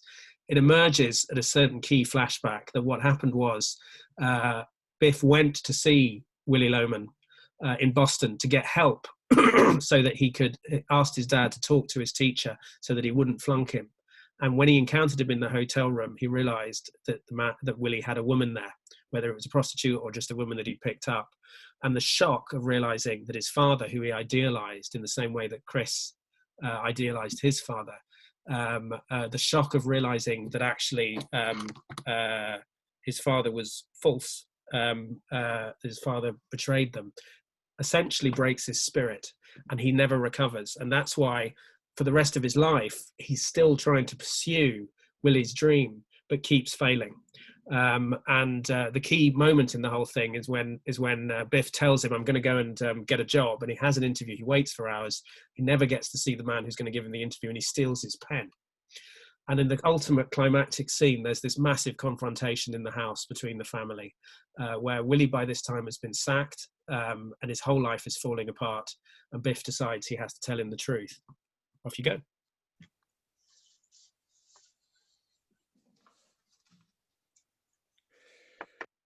No, you're going to hear the truth. What you are and what I am. Stop it.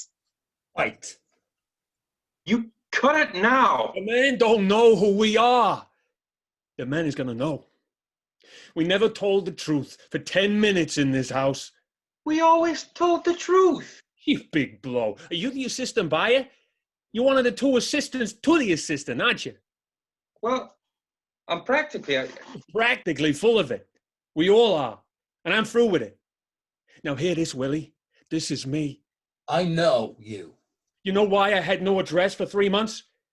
I stole a suit in Kansas City and I was in jail. Oh.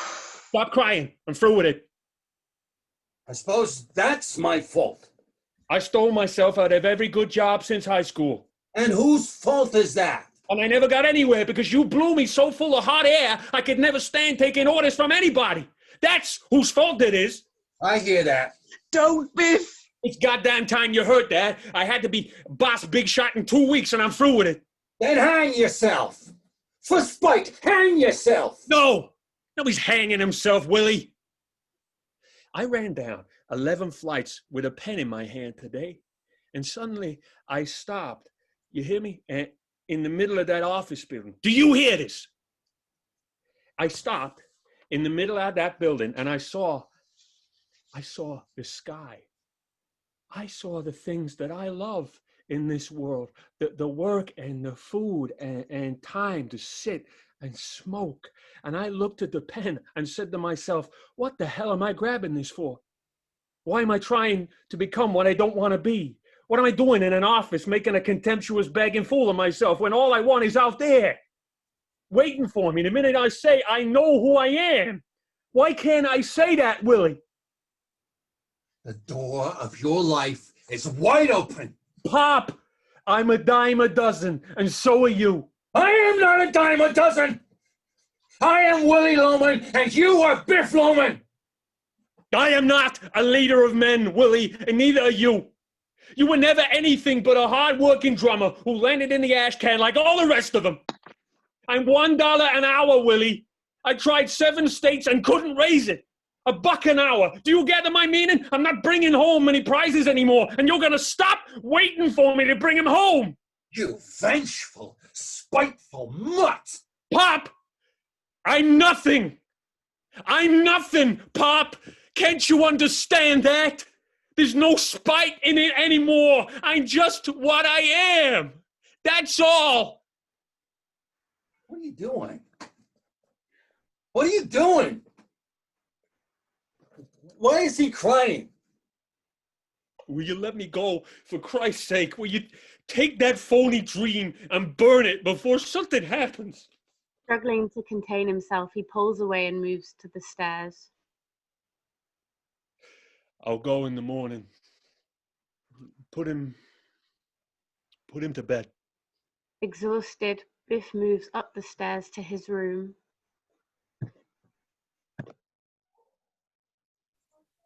Isn't that remarkable? Biff, he likes me. He loves you, Willie. Always did, Pop. Oh, Biff. He cried to me. That boy is going to be magnificent. Good, brilliant, thank you. Yeah, fantastic scene. And again, fathers and sons, the same kind of painful clash, the telling the truth, the agony of all that. And the other thing you realize at that moment is the whole point about Willy Loman is that he hates himself. That actually his whole kind of bigging himself up as this great, I'm an amazing salesman, I'm a great man, I'm Willy Loman, my sons are amazing, they're all going to achieve, they're absolutely phenomenal. Deep down, he doesn't believe anybody loves him. He believes he's a failure. And the thing that's heartbreaking in that confrontation is that it's only when he sees his son crying and holding him that he realizes that actually this son, who he's in one sense bullied all his life, actually adores him, and that there is love for him. And the heartbreak of the play at that moment is that in one sense he starts the whole thing up again. That boy is going to be magnificent. And he then, and this is what makes the play so heartbreaking, is he then goes and kills himself. He goes off, gets into the car, drives it into a tree, I think, and is killed. But in the process, saves his family. That the money keeps them safe. So you see this heartbreaking again. It's like again, it's the classic Greek myth of the dying god who then gives life to what comes after. But it's a heartbreaking thing that when he finally loses his own dream or starts to let go of the things that have actually driven him all his life and are now destroying him, that ultimately the only thing he can do is kill himself and to save his family. Yes, Pauline. I am Willy Loman. I keep thinking of that affirmation of your identity in Shakespeare, but also I always remember I am Duchess of Malfi. Yes, I am Duchess of Malfi.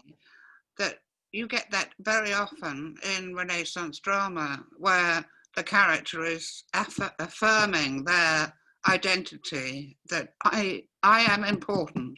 Yes, just before they die. You quite often, yes. But and that brings you on to something that's really important, which is the whole issue of your name, and that becomes important in the next two plays. Of your name is the most important thing about you. Absolutely, that affirmation.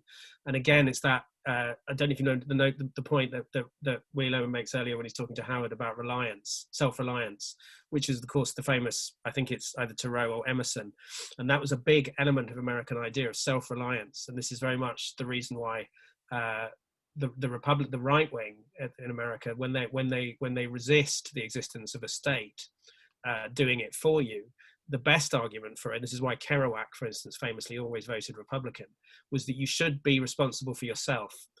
You're not there to ask other people to bail you out, even though that's what Willy Loman does. And this self-reliance, this affirmation of yourself, you can be successful. That's why in America you have the whole industry of self-help and inspirational speakers and motivational speakers. I can do this, you know what I mean? I can reinvent myself, I can make it work.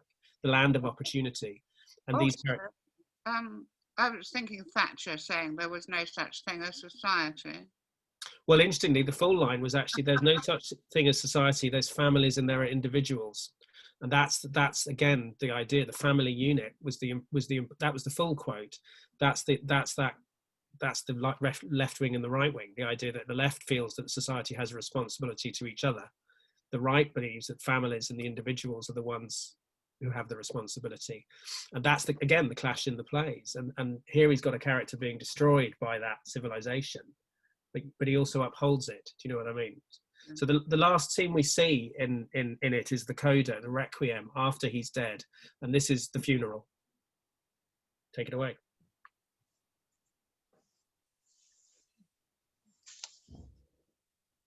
Getting dark, Linda. How about it, Mom? Gotta get some rest, hey? They'll be closing the gates soon. He had no right to do that. There was no necessity for it. We would have helped him. Come along, Mom. Why didn't anybody come? It was a very nice funeral. But where are all the people he knew? Maybe they blame him. Ah, it's a rough world, Linda. They wouldn't blame him. I can't understand it. At this time especially. First time in 35 years, we were just about free and clear. He only needed a little salary. He was even finished with the dentist. No man only needs a little salary. I can't understand it. There were a lot of nice days. When he come home from a trip, or on Sundays, making the stoop, finishing the cellar, putting on a new porch. When he built the extra bathroom, or put up the garage. You know something, Charlie? There's more of him in that front stoop than all the sales he ever made. Yeah, he was a happy man with a batch of cement. He was so wonderful with his hands.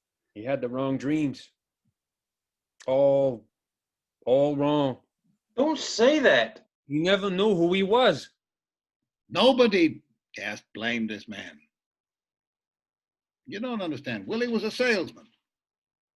For a salesman, there is no rock bottom to the life. He don't put a bolt to a nut.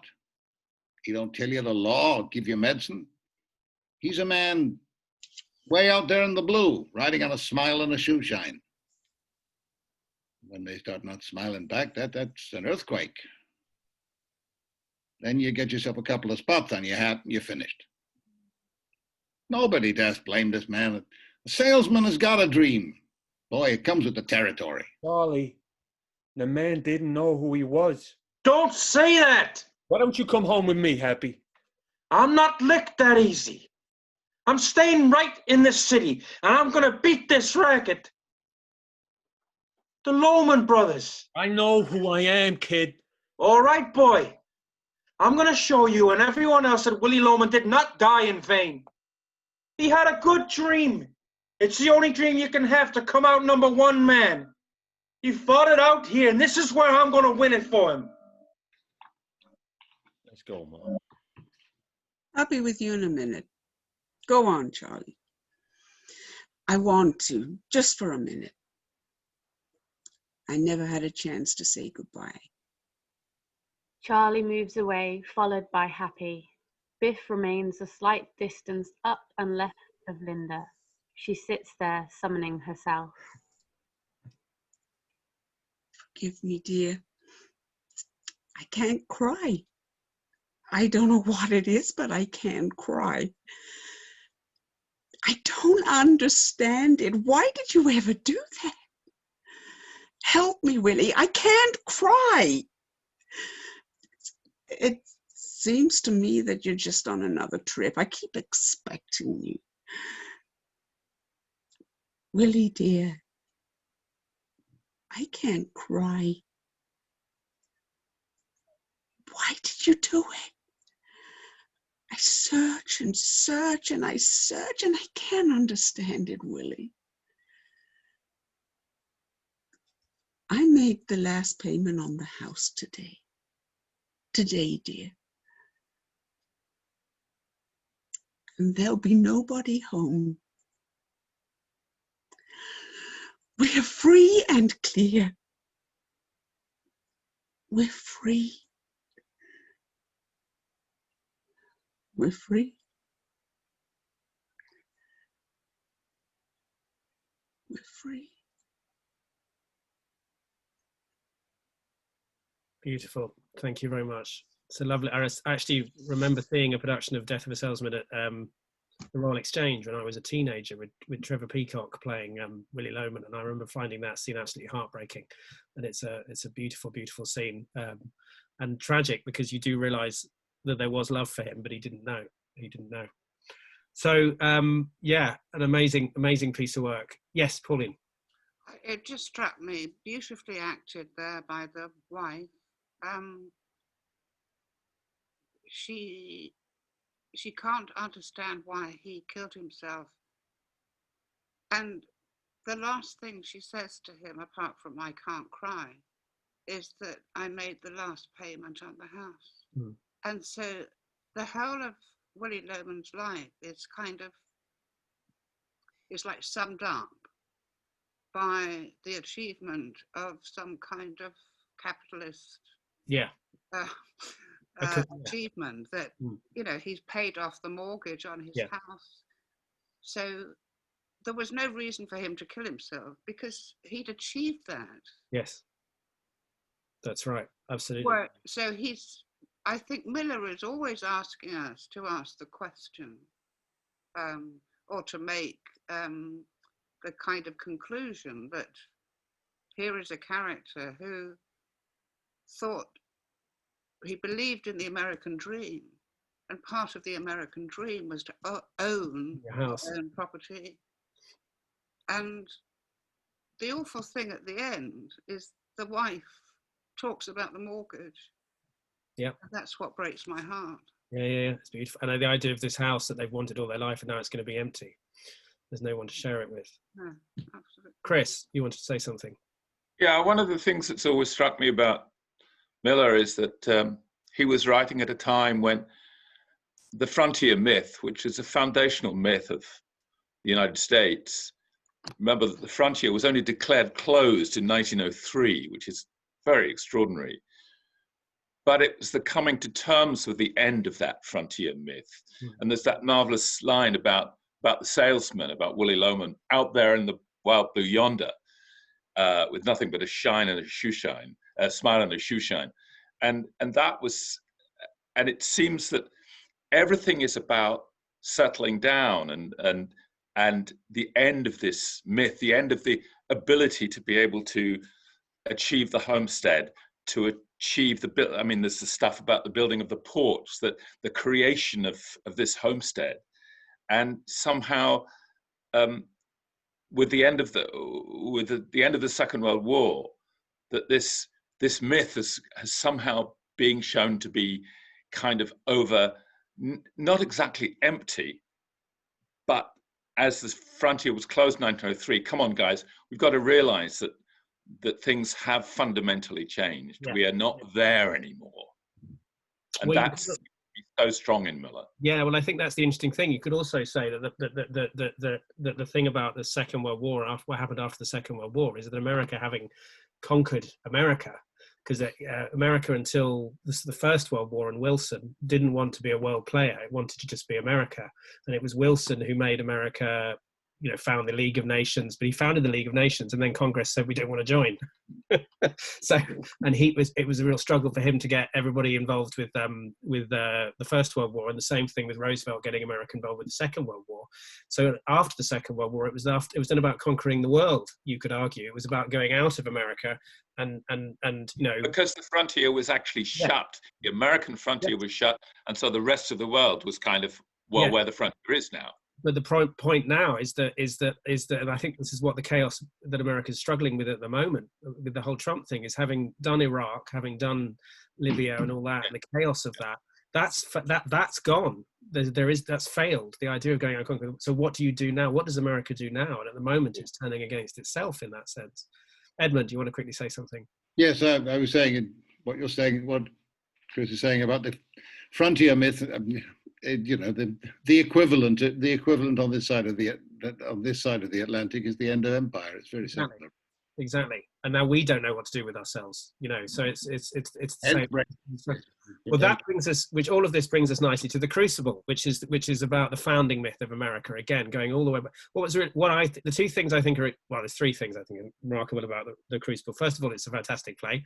Secondly, it's a rare example of a history play written now that works, that by and large, the great genius of, I'm sure Pauline will agree, the great genius of history plays was Shakespeare. He was the one who knew how to go back to any period in history and create a drama that worked within that period. But not many people have been able to do it since. And the Crucible is, particularly in the 20th century, the Crucible is a brilliant example of someone who has been able to go back and write a historical drama. And that's what makes the play universal. That's the interesting thing. If he'd written a play directly about the McCarthy witch trials, which he couldn't, we probably wouldn't be doing it now, because it would be so contextualized with a particular moment of history that we wouldn't really necessarily find it exciting. But the brilliance of going back to the Salem witch trials, which means that the Salem witch trials become a metaphor for every example of political oppression, means that the play manages to be, like Antigone, endlessly revivable.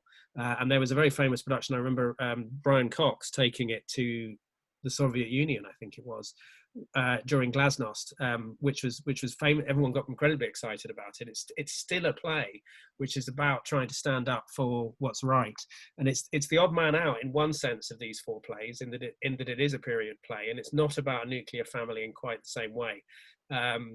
Although the Proctors have got children, you don't see the children. There isn't a nuclear family at the heart of it. Rather, the play is and well, what's interesting is obviously Miller has always insisted it's not about the McCarthy trials, when we know that it was, because he famously, I think in the Kazan book, and also in his own book, Kazan talks about him turning up with the information and saying, look, it's all in here, we've done this before. And the brilliance of the play is that it is about paranoia, that the fear of settlers. And there's a very interesting thing. One of the things that I've often found is really mysterious about America is it's the most powerful nation in the world, and yet it's constantly frightened that it's going to be destroyed. You know, it's constantly frightened that someone is going to threaten it and take away their freedoms. Everybody is arguing about my freedoms being taken away. You're going to take away my freedom, etc., etc. And it all goes back to that fear of a settler people who are up against a very, very hostile environment.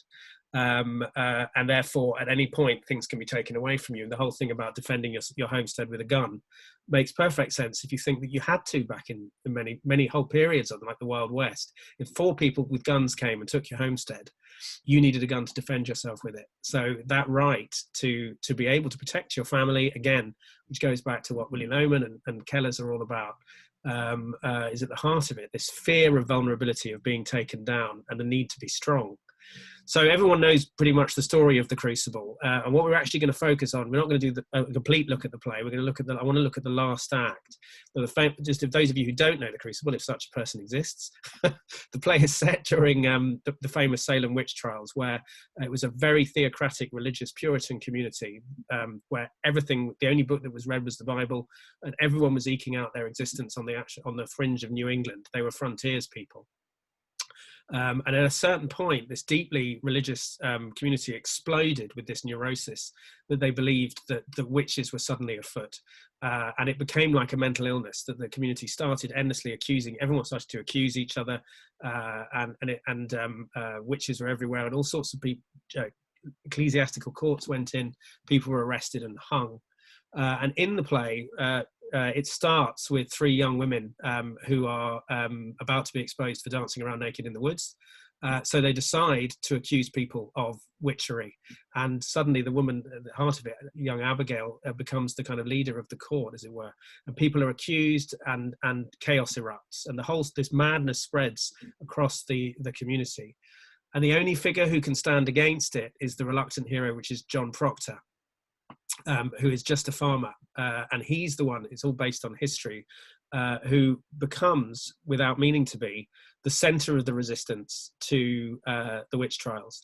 Now, what's brilliant with Miller is he does the thing, as I described about Baldwin, of make the character you believe in the weakest, and Proctor has to stand alone, and his great nemesis in the whole thing is Danforth and Abigail, who he had an affair with years before. And again, that's what Miller does, is he makes him into a flawed hero. He's not a kind of knight in shining armor. He doesn't want to take the stand. He's forced to take the stand, and he ends up being, as I say, the focus of the whole thing.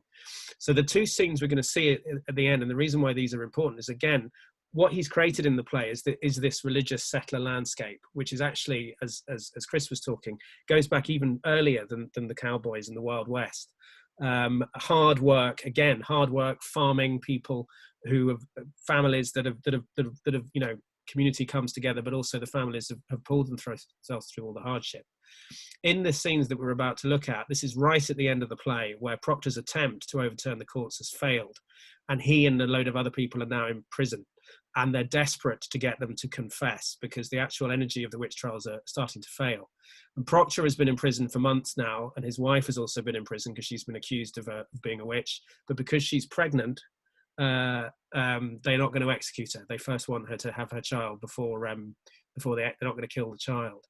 And the whole key here is it becomes desperately important that they get a confession out of Proctor, that Proctor admits that he consorted with the devil, which of course he didn't.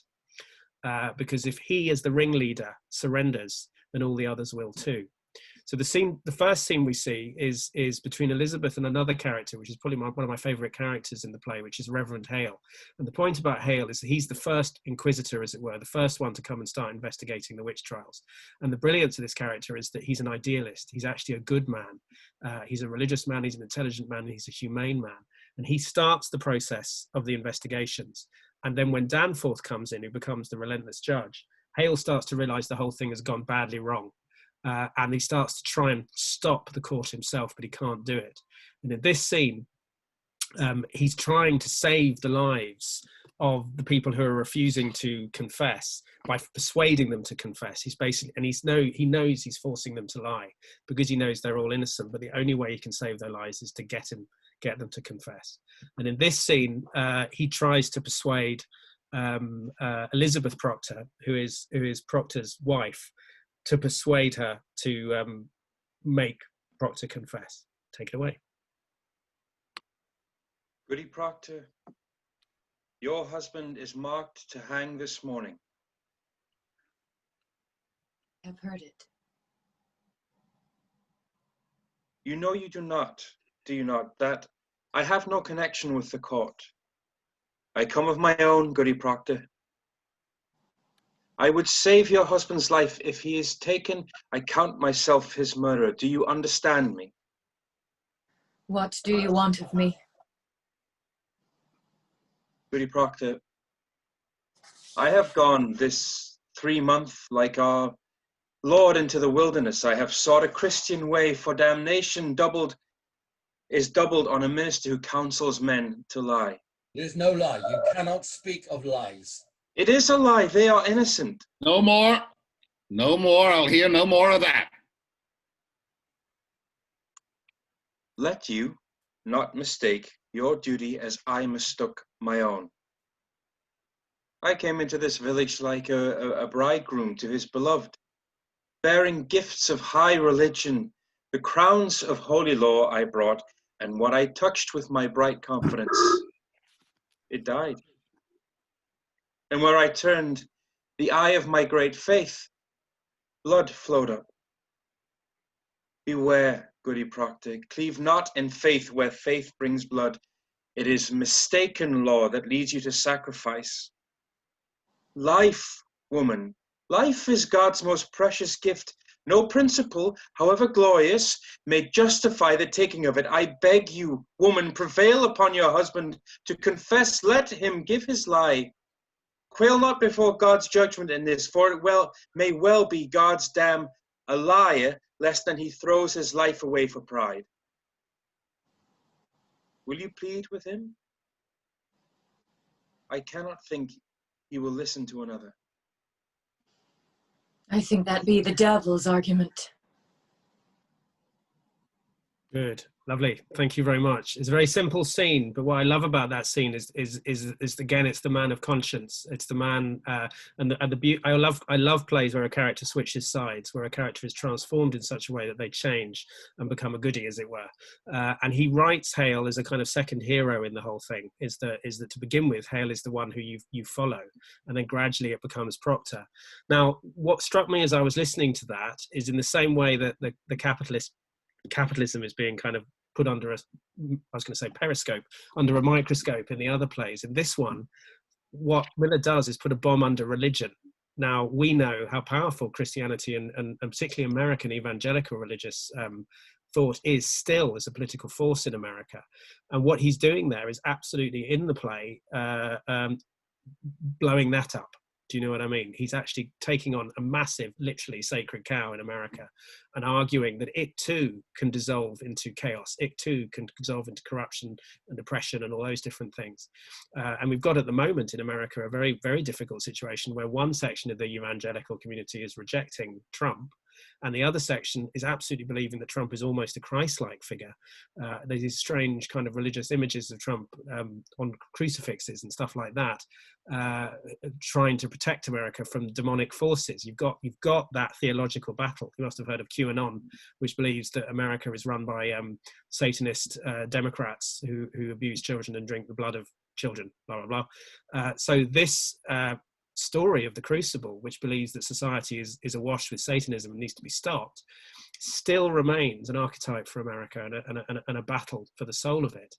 Now, Miller himself was Jewish, but being the kind of, polymathic mind that he had, he could think himself into all these different ways of thinking. And I think one of the things that I think works so brilliantly about the Crucible is that he does this thing of he respects all the characters, so even Danforth has his own humanity and his own integrity. That Danforth was played by Edmund there, and Robin was playing Haythorne, which is the other judge. An interesting little trivia: those of you who've heard of Nathaniel Hawthorne, author of The Scarlet Letter, famous American novelist, Hawthorne was related to Judge Haythorne, and the reason why he was called Hawthorne was that he added a W so that nobody would know that he was related to Judge Haythorne, because he was so ashamed and so angry about what happened in Massachusetts that he wanted no one to know that was the connection, which is a very strange bit of trivia. And the other thing is, you could argue in the play, because he uses a lot of religious imagery in that little sequence, that there is a goodness, there's a good side to Christianity and there is a negative side to it. And the paranoia that washes the characters, overwhelms the characters in the plays, comes from, well, one of those sides. So the scene I want to look at next is the very final scene, where Proctor is left alone with Elizabeth, and he's begged her to, he wants to confess. He can't resist and hold out anymore, but he wants Elizabeth to tell him he's doing the right thing, and she can't necessarily do it. Now, the reason why this scene is important is it is to do with this issue of personal integrity. It goes back to what Pauline was saying earlier about affirming the name, I am Willie Loman. You will see what I'm not going to say anything other than just watch the scene, and you will find out why I'm saying that, and we'll talk about it in a second. Now, the other characters in the scene are Reverend Haythorne, also Danforth, and another character called Rebecca Nurse, who's another member of the community who has also been accused of being a witch, who also refuses to confess and sees Proctor as the rock on which she wants to lean. Off we go. Say you, Proctor, sun is soon up.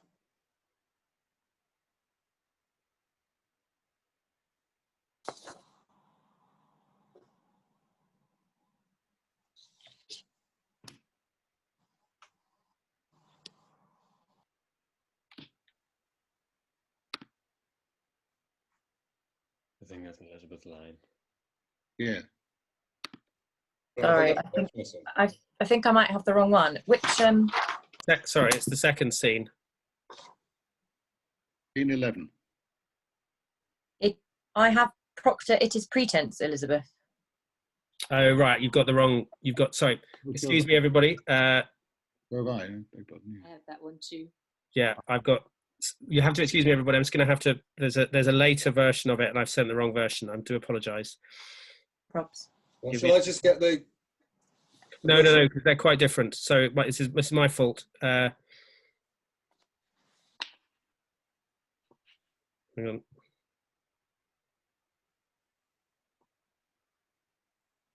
Okay. Jake, it's about a page into the sort of the yes, I know. Forgive me, everybody. I'm just sending this to Alice and Felicity. Can you get this, Alice? Yes, bear with me. I'll just have to get it on my laptop. Yeah. Are you sending it as email? Yes, and I'm just sending you now as messages. Okay, that's going through WhatsApp. Apologies, everybody. It's the magic of theatre. Okay, that should have gone through WhatsApp. Okay. Yeah. Sorry, Jake. I'm actually on Zoom on my phone because it doesn't work on my laptop. So just give me Okay. 30 seconds to get the email on my computer. Thanks. Is there anything anybody wants to say before we look at this amazing scene? I'm slightly nervous. Now that I've got the right scene. Nope. Not sure. Just on the nature of that sort of groupthink thing that's going on in the play. Yeah. There's a film called The Harvard Experiment where they all go Oh, yes. sort of groupthink. So it is, that sort of thing can happen. Yes, well, it's Nazi Germany. It's the different periods of kind of mass hysteria that break out, and I think what's frightening is it never stops. When you think about the Cultural Revolution in China or the Gulags, Soviet Union, or there's a lot of that's the fear. The moments when a kind of mass neurosis or a madness kind of erupts politically and takes over the way, and it can't be beaten. Have you got it, Alice? Sorry, it's the same as what I have, Jake. So I'm wondering whether, Robin, you might possibly have, because I feel like a few of us seem to have the scene 11 starting as "It is pretense, Elizabeth." I don't know if a few people also. I have that one. We were sent a later version, but What say you, Proctor? What say you, Proctor, is about 7 or 8 lines into the old one. Ah, right. Okay. So can you send it to me? Yes, Sorry. it's on the WhatsApp thread, Robin. Oh, right. Hang on. I'm not. Did you send it earlier by? I've just done it now on WhatsApp. So if you can use your mobile. Okay. It's the 7th line down from the one that starts with pretense. If anybody can look. Okay. Let's just start with "What say you, Proctor? The sun is soon up." Is that right? Yeah. Okay. Sorry, guys. Let's go when you're ready. Hang on. Wait. Sorry. Just got to get up to It's there. scene 11. Yeah, because there's stuff in it later on, isn't there? Yeah. Like stuff. Yes. Just keeping you on your toes, Robin. Have you got it, Robin? Where the wheels fall off. Hang on. Yes. Great. It does Okay. start with "The sun is soon up." Yes. What say you, Proctor? The sun is soon up. Do what you will, but let none be you by you. Yeah, that right? Yeah. That's cool. Alice? I think that's Sorry, right. that's not. I'll send it to you again. That.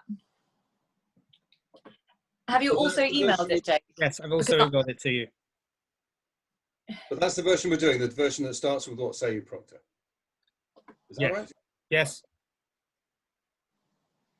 I'm sending it again, Alice. Arthur Miller's ghost is having a field day, I think. Merry Christmas, everybody. The suspense is killing me. How are you doing? So the copies that you sent earlier are the same as the ones that I've just been emailed. So am I able to just start? Because obviously Edmund said it's just, I found it's a few lines later. And it's saying there are changes later on, which I haven't realised. Okay, so the first line, Alice, should be, "What say you, Proctor? The sun is soon up." Have you got that? So, great. Okay. Elaine, are you reading the stage directions? Yes. Would you mind doing it with an American accent? Yeah, that's fine. Right, brilliant. Here we go then. So we're in the Crucible. Haythorne speaks first. Perhaps. Robin, have you got it now? Okay, here we go. "What say you, Proctor? The sun is soon up." Do what you will, but let none by you judge. There be no higher judge under heaven than Proctor is. Forgive me. Forgive me. John, I never knew such goodness in the world. I want my life. You confess yourself? I will have my life. God be praised. It is a providence. He will confess. Proctor will confess. Why do you cry it? It is evil, is it not? It is evil. I cannot judge you, John. I cannot. Then who will judge me? God in heaven, what is John Proctor? What is John Proctor? I think it is honest. I think so. I am no saint. Let Rebecca go like a saint. For me, it is a fraud. I am not your judge. I cannot be. Do as you will. Do as you will. Would you give them such a lie? Say it. Would you ever give them this? She can't answer. You would not. If tongues of fire were singeing you, you would not. It is evil. Good then. It is evil, and I do it. Hawthorne enters with Danforth, and with them Cheever, Paris, and Hale. It is a businesslike, rapid entrance as though the ice had been broken. Praise to God, man. You shall be blessed in heaven for this. Now then, let us have it. Are you ready, Mr. Cheever? Why must it be written?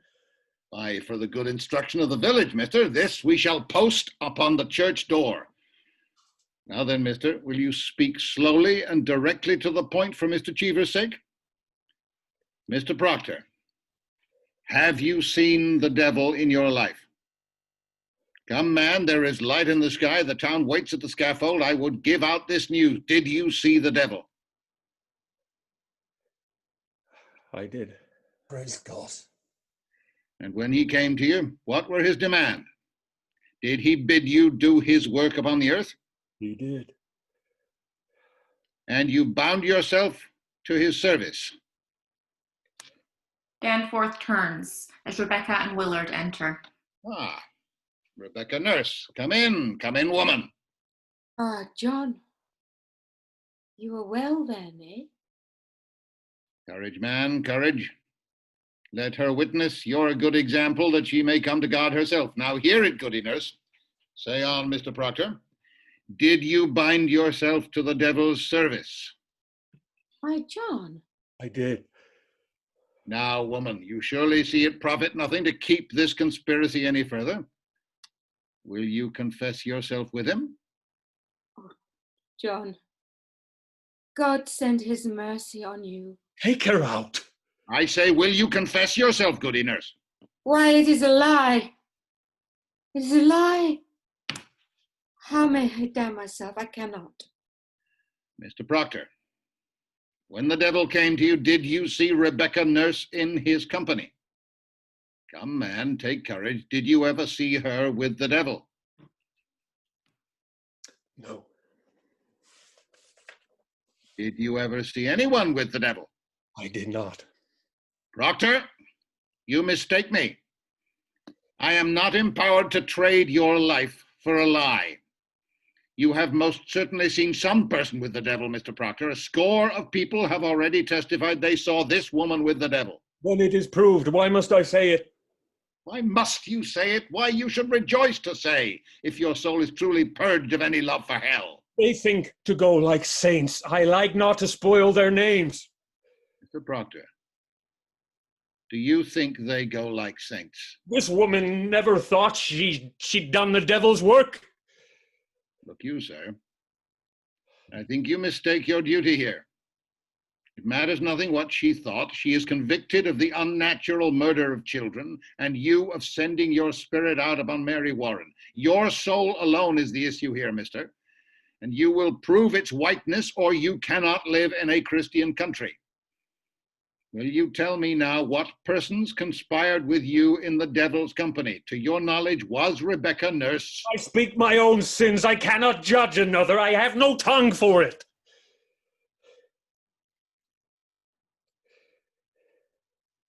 Excellency, it is enough he confessed himself. Let him sign it. It is a great service, sir. It is a weighty name. It will strike the village that he confessed. Let him sign it. The sun is up, Excellency. Come then, sign your testimony. You have all witnessed it. It is enough. You will not sign it? You have all witnessed it. What more is needed? Do you sport with me? You will sign your name, or it is no confession, mister. Your second name, man. Praise be to the Lord. If you please, sir. No. Mr. Proctor, I must have... No. No, I have signed it. You have seen me. It is done. You have no need of this. Proctor, the Proctor, village must have proof that... Damn the village! I confess to God, and God has seen my name on this. It is enough. No, sir, it is You not. came to save my soul, did you not? Here I have confessed myself. It is enough. You have not I have confessed myself. Is there no good penitence but it be public? God does not need my name nailed upon the church. God sees my name. God knows how black my sins are. It is enough. Mr. Proctor. You will not use me. I am no Sarah Good or Tituba. I am John Proctor. You will not use me.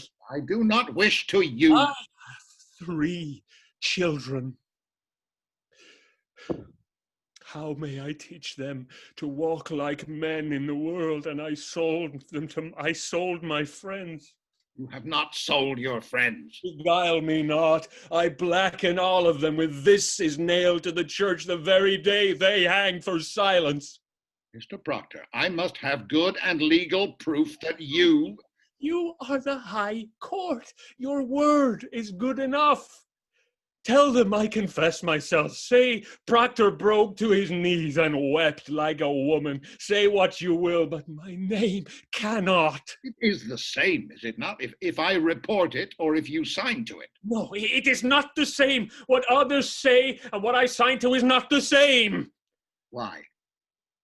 Do you mean to deny this confession when you are free? I mean to deny nothing. Then explain to me, Mr. Proctor, why you will not let... Because it is my name! Because I cannot have another in my life! Because I am not worth the dust on the feet of them that hang! How may I live without my name? I have given you my soul. Leave me my name. Is that document a lie? If it is a lie, I will not accept it. You will give me your honest confession in my hand, or I cannot keep you from the rope. Proctor, Proctor! Man, you will hang. You cannot. Proctor crosses slowly to Elizabeth and takes her hand. Pray God it speak some goodness for me. They embrace. He then holds her at arm's length. Give them no tears. Tears pleasure them. Show honor now. Show them a heart of stone and sink them with it. Let you fear nothing. There is another judgment waits us all. Whoever weeps for these weeps for corruption. Take them. Good, thank you very much. I think it was worth the wait. It's again another amazing scene, and actually there you go, Pauline. You have John. My name is John Proctor, and the name is the key thing. And this is again why the play is slightly an odd one out. Is that Proctor is not brought down by being weak. He's brought down by being strong. That he does manage to stand up against the forces against him, and at the end of it finds his own kind of redemption. And it was fascinating listening to it actually, because you realise how close we've become in our society to that, with the mass denunciations on Twitter. You know, people suddenly getting torn down just for saying the wrong thing, and what we've been through with Brexit and the accusations flying everywhere. We're close to it. I think if we did a production of The Crucible now, it would blow everybody away. An amazing piece of writing. So we're running slightly out of time, so we're moving on to A View from the Bridge now, which arguably is the last great play that Arthur Miller wrote. Obviously, people make cases for some of the other ones, things like Instant at Vichy, which is all again about resistance under the occupation. The Last Yankee, After the Fall, which famously everyone says this is about Marilyn Monroe, isn't it? And then Martha Miller said, no, it's not, in the same way that The Crucible isn't about the witch trials, etc., etc. The Price, which I had a chat with Robin about the other day. But although all these are good plays, none of them necessarily are as great as these 4 magnificent kind of giant ones. So A View from the Bridge is the one that pushes into new territory again for Miller, in that it's no longer middle-class people, which is what The Death of a Salesman and All My Sons was about. It's not a theocracy. We're now into the working class. We're into the working man. We're on the docks in New York, and particularly the Italian-American community in New York, which with Miller had spent some time among in the 30s. And this play is the language in this one is much more knotty, much more broad, much more muscular. And it's the one where he overtly goes for a Greek tragedy quality, because there's an extra, apart from the central character who's Eddie Carboni, you've also got Alfieri, who's the kind of chorus character, who's the lawyer, who's also from immigrant stock, who's become a lawyer, so middle class, and he's the one who narrates, as it were, and he's the one who has the view from the bridge where he's watching all these terrible things happen. And essentially, once again, you're in another nuclear family. I mean, this is a slightly unusual nuclear family where you've got Eddie Carboni, who's Italian-American, a docker, and his wife Beatrice, but they don't have their own children, and instead they're bringing up his niece, Catherine. And into the play, what happens with this is two Italians arrive, Rodolfo and Marco, both of whom are relatives of Eddie Carboni. Eddie's now fully American. Marco and Rodolfo are family members from Italy. And they've come, and they're illegal immigrants, which is a fascinating subject right now, because obviously immigration is such a massive issue. And Eddie agrees to put them up in his house while they find work, and they start working on the docks. But the two brothers are very different. Marco is the older one, and Marco is a very monosyllabic, quite dangerous kind of figure from old Italy. But Rodolfo is younger and is blonde and is much more exuberant and kind of light-hearted, and is a singer, likes to sing. But what happens to Eddie's shock is that Catherine, his niece, starts to fall in love with Rodolfo, and he starts to get more and more uncomfortable as Rodolfo and she clearly start moving away from him and start falling in love. So this opening scene that we're going to look at is between Eddie and his wife, Beatrice, where she's delighted for Catherine that she's getting it together with Rodolfo, but Eddie's not so happy. Judgy. Off you. It's after 8. Well, it's a long show at the Paramount. He must have seen every picture in Brooklyn by now. He's supposed to stay in the house when he ain't working. He ain't supposed to go advertising himself. Well, that's his trouble. What do you care? If they pick him up, they pick him up. That's all. Come in the house. What happened to the stenography? I don't see her practice no more. She'll get back to it. She's excited, Eddie. She tell you anything? What's the matter with you? He's a nice kid. What do you want from him? That's a nice kid? Gives me the heebie-jeebies. Oh, go on. You're just jealous. Of him? Boy, you don't think much of me. Oh, God, I don't understand you. What's so terrible about him? You mean it's all right with you? That's gonna be a husband? Why? He's a nice fella, hard-working. He's a good-looking fella. He sings on the ships. Do you know that? What do you mean he sings? Just what I said. He sings.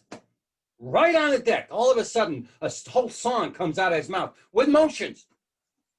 You know what they're calling him now? Paper doll, they're calling him. Canary. He's like a weird.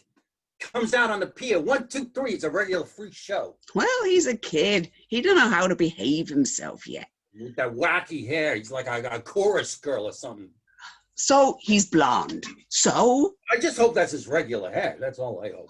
You crazy or something? What's so crazy? I don't like this whole way. Listen, you never see a blonde guy in your life. What about Whitney Balsa? Yeah, sure, but Whitney don't sing. He don't do like that on his ships. Well, maybe that's the way they do it in Italy. Then why don't his brother sing? Marco goes around like a man. Nobody gets Marco. I'll tell you the truth. I'm surprised I have to tell you all this. I mean, I'm surprised, B. Listen, you ain't gonna start nothing here. I ain't starting nothing, but I ain't gonna stand around looking at that. But that character I didn't bring her up. I swear, B, I'm surprised at you. I sit here waiting for you to wake up, but everything is great with you. No, everything ain't great with me. No? No. But I got other worries. Yeah? Yeah. Do you want me to tell you? What? What worries you got? When am I going to be a wife again, Eddie? I ain't been feeling good. They bother me since they came. It's almost been 3 months you don't feel good. They're only here a couple of weeks. It's 3 months, Eddie. Oh, no, B. I don't want to talk about it. What's the matter, Eddie? You don't like me, huh? What do you mean I don't like you? I said I don't feel good, that's all. Well, tell me, am I doing something wrong? You talk to me. I can't talk about it. Well, tell me what you... I got nothing to say about it. I'll be all right, B. Just lay off me, will you? I'm worried about her. The girl is going to be 18 years old. It's time already. He's taking her for a ride. All right, that's her ride. What are you going to do, stand over her till she's 40, Eddie? I want you to cut it out now. You hear me? I don't like it. Now come in the house. I want to take a walk. I'll be in right away. They ain't going to come any quicker if you stand in the street. It ain't nice, Eddie. I'll be in right away. Go ahead. Good, thank you. Thank you very much. Okay, so once again, you've got your American father. And interestingly, I was thinking with the Crucible, with Proctor and Danforth, you've got yet two more American fathers fighting each other, and Danforth being a kind of surrogate father figure. But with this one, I don't know. I always find View from the Bridge really interesting because it's quite a queasy play. It's almost as if I think Miller had maybe been influenced a little bit by watching Tennessee Williams and decided to start lifting the lid on sexuality a little bit more. Because obviously the key moment in that scene is basically Beatrice saying, "When are we going to have sex again?" When she says, "When am I going to be a wife to you again?" Is that they've not been sleeping with each other for a while, and that's starting to become poisonous for them. And he himself, again, this very masculine man, again, Eddie Carboni, not an educated man, but he has a very powerful Italian-American idea of what a man is supposed to be. And his big suspicion of Rodolfo is that Rodolfo is actually gay. And that the only thing that Rodolfo is doing, and we'll see what is that there's something effeminate about him. And that's the first time in any of Miller's plays that he starts to deal with homosexuality or the possibility of it, and also the idea of a dysfunctional sexual relationship going on here. And we think about some of the Tennessee Williams plays where the marriages are very frank about that. It's almost, to me, as if Miller is starting to take the lid off that. And it gets even more uncomfortable as the play progresses, and we find out more about the complexity of what Eddie feels about Catherine, his daughter, which isn't his daughter, his niece. So this scene is almost like a parallel scene that we're about to look at. There's a parallel scene to the scene with Beatrice, and this is where Catherine comes home after the date with Rodolfo.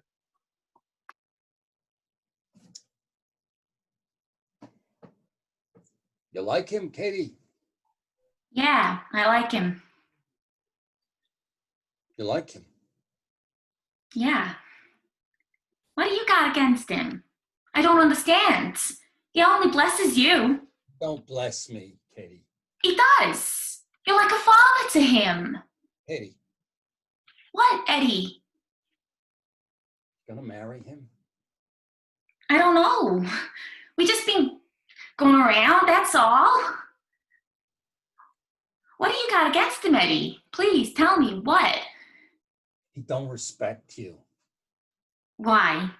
Kitty, if you wasn't an orphan, wouldn't he ask your father's permission before he ran around with you like this? Oh, well, he didn't think you'd mind. He knows I mind, but it don't bother him if I mind. Don't you see that? No, Eddie, he's got all kinds of respect for me. And you too. We walk across the street, he takes my arm. He almost bows to me. You got him all wrong, Eddie. I mean it. He's only bowing to his passport. His passport? That's right. He marries you, he's got the right to be an American citizen. That's what's going on here. You understand what I'm telling you? The guy is looking for his break. That's all he's looking for. Oh, no. Eddie, I don't think so. You don't think so? Okay, you're gonna make me cry here. Is that a working man? What does he do with his first money? A snappy new jacket he buys, records, a pointy pair of new shoes, and his brother's kids are starving over there with tuberculosis. That's a hit and run guy, baby. He's got bright lights in his head. Broadway. Them guys don't think of nobody but themselves. You marry him, and the next thing you see him, it'll be for divorce. About his papers, or? You mean he's supposed to tell you that? I don't think he's even thinking about it. What's better for him to think about? He could be picked up any day here, and he's back pushing taxis up the hill. No, I don't believe it. Don't break my heart. Listen to me. I don't want to hear it. Katie, listen. He loves me. Don't say that. For God's sake, this is the oldest racket in the country. I don't believe it. They've been pulling this since the immigration law was put in. They grab a green kid that don't know nothing, and they... I don't believe it, and I wish to hell you'd stop. Katie! Good. Very nice. Thank you very much. Now, what's really interesting about the play, and this is a really tricky thing with the play, is that he's not her father. And although for all intents and purposes, you've got a nuclear family going on the stage, he shifts it so that she's not his father. He's not her father. She's his niece. So that scene essentially is like a father talking to a daughter, but that's not what's actually going on. So the reason I'm highlighting this is it's a complexity in the play, which in the next scene you'll see why, as the play progresses on, it actually becomes about a gradual exposure of the unexpressed feelings that actually Eddie has for Catherine, which everybody around him seems to know about, which you'll see in a sec. The other thing that you never find out is whether Eddie is actually right. There's a lot that he says about how Rodolfo behaves. There's actually one scene where Catherine eventually confronts Rodolfo and says, "What do you really feel? Are you just trying to get a, if we were to marry, would you take me back to Italy? Is the important thing us getting married, or the important thing being here in America?" And Rodolfo says to her, the important thing is to get married to you and be in America. And he says very clearly, if I took you back to Italy, we would have nothing. It would be awful. And she says, but you say it's so beautiful. And he says, yeah, it is beautiful, but there's no food. There's nothing to eat. And this was post-war Italy, which was recovering from the devastation of losing the war, where there was nothing there. It was awful. So all sorts of Europeans were coming to America after the Second World War, but you still don't quite know all the way up to the end whether Rodolfo is telling the truth or not, or whether everything that Eddie says about him is correct. Although he does, after that scene where he says to her very honestly, no, I want to marry you, but I want us to be here in the greatest country in the world, where we can succeed and be wealthy. And then he takes her off stage and they make love. But you still are left with this kind of mystery that's going on. Now, the way that gradually Eddie's tension builds, he starts to challenge Rodolfo, and it's very much again about masculinity. There's a whole scene where they're all crammed in this place with Marco, who has a family back in Italy, and Rodolfo, who doesn't, and then Beatrice, etc. And it's becoming very, very tense because increasingly Eddie is becoming angry with Rodolfo, but he can't get rid of him because they're illegals. So if they get caught, the whole family risks being arrested for hiding the illegals. So they're trapped in this environment. And at the end of the first act, there's this fantastic scene where Eddie decides he's going to show Rodolfo how to box. Rodolfo doesn't want to fight, but of course they do this shadow boxing, and then Rodolfo kind of hits him a little bit, and it's okay. And then Eddie smacks him so hard that he staggers back. And everybody's aware that what Eddie's actually doing is pushing Rodolfo and warning him. Actually, what he'd like to do is beat Rodolfo up. And the scene ends brilliantly with Marco standing up and saying, "Can you do this?" And he says, "Can you lift the chair from the base?" And Eddie can't do it. And Marco does it and stands above him. And this battle line is drawn between Marco and Eddie. But Eddie can deal with that because Marco is masculine. And he can deal with that kind of Italian honor thing because he understands it. It's where he's from. What disturbs him about Rodolfo is he thinks that he's effeminate, that he's not masculine, that he's not a real man. So this is what I mean by the queasiness at the heart of it. There's a homophobia at the heart of it from Eddie. But Miller never spells out the truth, which doesn't make it a bad play. It's just what makes the play slightly uncomfortable to watch. So then at a certain point, as the play builds up and you can see the tension rising, Eddie starts to go to Alfieri for advice and to see if there's anything that he can do from the law that will sort out the situation. And one of the big themes in the play is you have the Italian law of honor, and then you have the new American law, which is what Alfieri represents, which is civilization, where you don't solve the problems with violence. And this is the scene between them.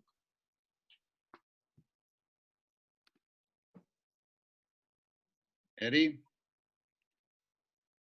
I want you to listen to me. You know, Sometimes God mixes up the people. We all love somebody, the wife, the kids. Every man's got somebody that he loves, eh? But sometimes there's too much, you know? There's too much, and it goes where it mustn't. A man works hard, brings up a child, sometimes it's a niece, sometimes even a daughter. And he never realizes it, but through the years, there is too much love for the daughter. There's too much love for the niece. Do you understand what I'm saying to you? Yes, but these things have to end, Eddie, that's all. The child has to grow up and go away, and the man has to learn to forget. Because after all, Eddie, what other way can it end? Let her go. That's my advice. You did your job, now it's her life. Wish her luck and let her go. Can you do that? Because there's no law, Eddie. Make up your mind to it. The law is not interested in this. You mean to tell me, even if he's a punk, if he's... There's nothing you can do. Well, all right. Thanks. Thanks very much. What are you going to do? What can I do? I'm a patsy. What can a patsy do? I worked like a dog 20 years so a punk could have a... So that's what I done. I mean, in the worst times, in the worst, when there wasn't a ship coming into harbor, I didn't stand around looking for relief. I hustled. When there was empty piers in Brooklyn, I went to Hoboken, Staten Island, the West Side, Jersey, all over, because I made a promise. I took out of my own mouth to give to her. I took out of my wife's mouth. I walked hungry plenty days in this city. And now, I gotta sit in my own house and look at this son of a bitch punk like that, when she came out of nowhere. I gave him my house to sleep. I take the blankets off my bed for him, and he takes and puts his dirty, filthy hands on her like a goddamn thief. But Eddie, she's a woman now. He's stealing from me. He wants to get married, Eddie. She can't marry you, can she? What are you talking about, marry me? I don't know what the hell you're talking about. I gave you my advice, Eddie. That's it. Well, thanks. Thanks very much. It's just, it's breaking my heart, you know. I understand. Put it out of your mind. Can you do that? I'll see you around. There are times when you want to spread an alarm, but nothing has happened. I knew then and there I could have finished the whole story that afternoon. It wasn't as though there was a mystery to unravel. I could see every step coming, step after step, like a dark figure walking down a hall toward a certain door. I knew where he was heading for. I knew where he was going to end. And I sat here many afternoons asking myself why, being an intelligent man, I was so powerless to stop it. I even went to a certain old lady in the neighborhood, a very wise old woman, and I told her. She only nodded and said, "Pray for him." And so I waited here. Very good. Thank you very much. Brilliant. So this is what I mean by queasy. What's obvious is that what Alfieri is suggesting or trying to get Eddie to admit to is his own incestuous feelings for Catherine. And others talk to him about it as well. And that's what's actually tearing Eddie apart. And there's an inference in the play that actually it's gone more than unexpressed. There's one point where Beatrice actually says to him, there are things that go on, and we all did it, we all colluded, that he may well have actually sexually molested Catherine when she was younger. And Beatrice knew about it, and like the mother at the beginning, covered it up.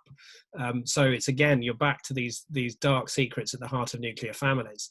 Now, you could argue, and I've always slightly felt about View from the Bridge, I sound like I'm being a bit negative about it, and I don't mean it, because it's an amazingly powerful play and a fantastic play to see on stage, is that why didn't Miller have the guts to make it a real nuclear family? Why did he decide it had to be a niece? And it could be because Williams would have done it, Tennessee Williams would have done it, and I think actually O'Neill did actually write about this kind of thing, but of course, presumably the fear was that the backlash would be too intense. But that's essentially what he's trying to open up here. It's like, as I say, where to me it's almost as if he looked at Williams and gone, okay, if you can talk about sexuality, let's open this up. And once again, he's taking apart the great American male. This is the working class hero. And the complexity of Eddie Carboni is that he's a deeply sympathetic character, but he's also a very difficult character, in that in one sense he's trying to block a natural process from going on. But you see him like this animal, that whoever performs it, Robin's doing it beautifully, it has to build up in him this massive frustration.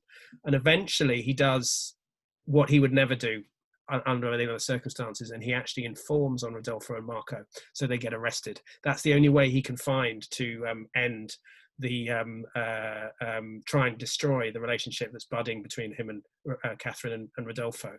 And they're arrested and they're charged, but Alfieri actually gets them off.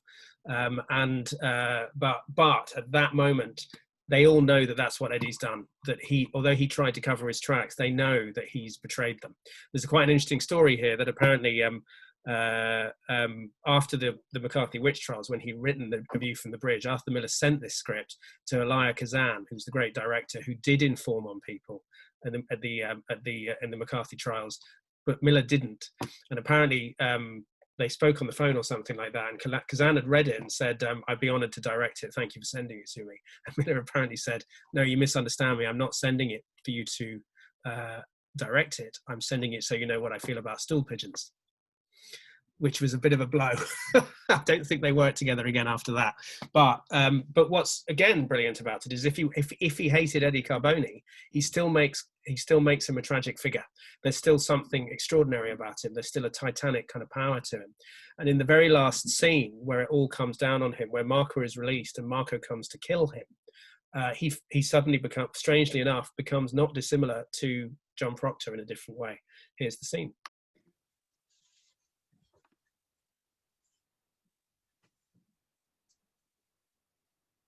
Marco's coming, Eddie. Michael's playing Rodolfo, Danny's playing Marco, etc., etc. Here we go.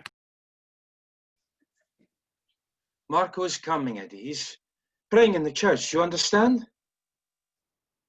Catherine, I think it's better we go. Come with me. Eddie, go away, please. Eddie, let's go someplace. Come, you and me.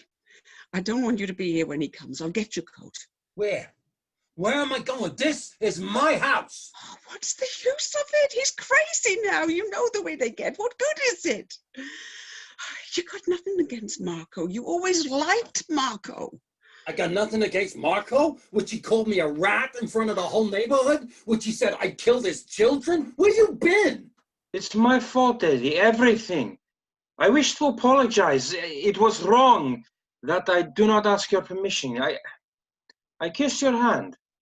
He reaches for Eddie's hand, but Eddie snaps it away from him. Eddie, he's apologizing. I have made all your troubles, but you insult me too. Maybe God understands why you did that to me. Maybe you did not mean to insult me at all. Listen to him, Eddie. Listen to what he's telling you. I think maybe when Marco comes, if we can tell him we are comrades now, and we have no more argument between us, then maybe Marco will not. Now listen. Eddie, give him a chance. What do you want, Eddie? What do you want? I want my name. He didn't take my name. He's only a punk. Marco got my name.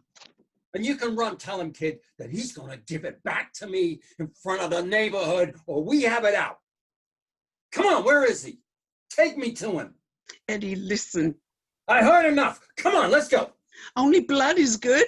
He kissed your hand. What he don't mean nothing to nobody. Come on. It's gonna mean something, Eddie. Listen to me. Who could give you your name? Listen to me. I love you. I'm talking to you. I love you. If Marco will kiss your hand outside, if he goes on your knees, what's he gonna do? That's not what you want. Don't bother me. You want something else, Eddie. And you can never have her. Me? Me? Beatrice.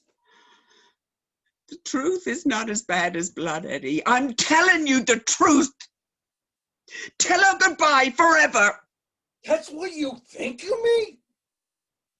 That I would have such thoughts? Eddie Carbone! Eddie swerves about, all stand transfixed for an instant. People appear outside. Yeah, Marco! Eddie Carbone! Eddie Carbone! Eddie Carbone! Good, thank you very much. Thank you. And Eddie goes out and he faces Marco, and Marco kills him. And it's like a kind of Western where the two of them face each other, and that's it. And he dies, basically destroyed. What was again really powerful there, and it goes back to your point, Paul, and you can hear him. He's almost saying the same lines as John Proctor. I want my name. And that shouting out, Eddie Carbone, that's his statement of who he is. And the other thing that really, really struck me there is I've talked a little bit about how the women in the early plays don't have as strong a role as perhaps in some of the other plays by people like Tennessee Williams. But in this play, Beatrice and Catherine are incredibly powerful figures in terms of bringing Eddie down. And that moment where Beatrice says, you can't have her, you have to let her go, that's the terrible shock. The truth is more important than blood. And Eddie truly becomes at that moment a tragic Greek character. The classic definition of a tragic character is a great man or woman who is brought down by their flaw because they can't change. And Eddie actually refuses to change, even though they plead with him to change. And as a consequence, he is destroyed. And at the end of the play, Alfieri talks about how there was a greatness in him, even though he was terrible. But Carbone is a fantastic character, but it's almost like in that scene, Miller really just has the women destroy him. And although the man is the one who kills him, it's almost like at that moment the patriarchy that he's dealt with in all the other plays is finally broken in some sense. So that brings the four plays to a kind of conclusion, and that brings our last workshop to an end. And I know it's been quite a long one. I'm sorry about the glitches, but it's been an amazing thing to look at how Miller wrote these plays. And even if the plays that came after it weren't as great, those four will always stand there as four inspirational, massive pieces of work. It does feel it's been amazing for me to do all these three playwrights all at once, and it must have been extraordinary to be living at a time when you had all three writing, because they did all overlap. If you think that things like The Iceman Cometh was being done while Williams and Miller were at their height. And why it happened in America, because if you took those three playwrights out, 20th century drama would not be as interesting. It's quite fascinating that it's America that produced those three, and we talked about why that might be when we did Eugene O'Neill. Everyone's going to have their opinion as to which one they like best and what the order of them is, but we're very lucky to have these plays. So I'd like to say a massive thank you once again to all my actors for brave and courageous performances. It's been really special, and I'm really glad we've done these three playwrights. Is there anything anybody wants to say before we wind up? Yes. Yes, Edmund.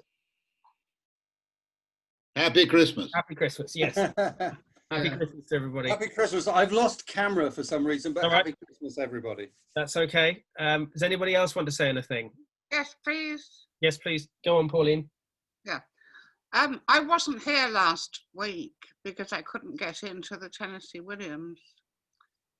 But what I wanted to say, which I would have said, is that a long time ago I interviewed Lee Strasberg on a New York film set, and I spent the whole day in his trailer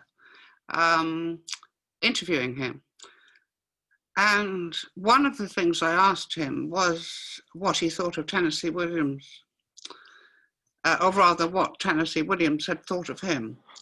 And he said that he was very, very pleased because at one point, Tennessee Williams said that Lee Strasberg has, what did I say?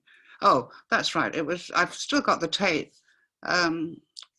that Lee Strasberg gave us a roadmap, a new roadmap for the American theatre, and that his impact on American theatre and American actors is still with us today. And that was many years ago. And I think it's still true today, because I think the legacy of Strasberg, when you think of Brando, when you think of Robert De Niro, when you think of all of the people that he taught, there are still, there are actors now today who are influenced by Brando, and so I do feel that Strasberg's legacy is still with us. Yeah, well, it was interesting because I was watching a scene from Taxi Driver yesterday with the young Robert De Niro, and the bravery of the acting from De Niro in those days was just phenomenal.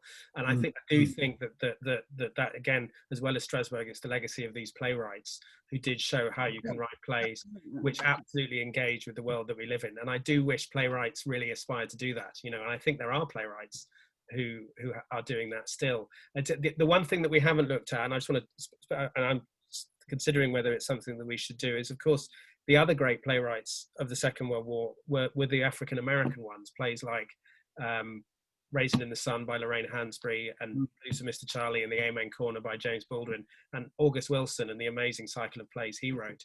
And they were all profoundly influenced by Miller and Williams. And in fact, Baldwin worked with Kazan, and something like Fences by August Wilson was very much an attempt to write an African American Arthur Miller play. Do you know what I mean? So powerful playwriting is still happening, and it's still very much happening in America. I think there is still an interesting again with African American writers and women, Lynn Nottage and Katori Hall and people like that. So there are big attempts to still write big plays that are dealing with these issues, I think. Is there anything anybody else would like to say? Can I just say something? First of all, brilliant performances, such powerful performances. So thank you very much for that. I believe that Arthur Miller wrote only one novel, which I've read, called Focus. And that's fascinating because it's about a Jewish character, isn't it? And a non-Jewish character. And the non-Jewish character, when he starts wearing glasses, he's treated like a Jew. And so he gets to know what it's like to be a Jew when he's not one. That's fascinating novel. Well, I think that's one of the interesting things about Miller's plays is he doesn't really deal with Judaism or Jews at all very much. That they don't really come up. It's almost like he dispels that, but he does write about. Yes, you're right. He writes about it. I haven't read that book, but it sounds absolutely fascinating. But I suppose what's interesting is that Miller doesn't feel like Miller felt himself as an outsider in the way that Tennessee Williams and O'Neill did. That they felt themselves very on the outside of American society, as it were, looking in. Whereas it feels like Miller was right in the centre of it all. That presumably from his background, the kind of mercantile background that he came from. So really fascinating stuff. And the language in Miller is very different, I think, to Williams and O'Neill. They're three very, very distinct and powerful playwrights, I think.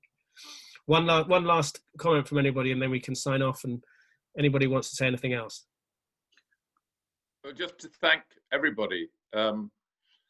I've never really been a part of you, but I've become a part of you through the workshops, and I'm very grateful. And Jake, your erudition, as well as your sensitivity to the text, is awe-inspiring. Oh, that's very kind. Yeah. Very kind. Yeah. Well, we will try and do some more next year, and I think it might be that we'll certainly take requests. I think there've been requests for Beckett and Wilde. Yes, Edmund.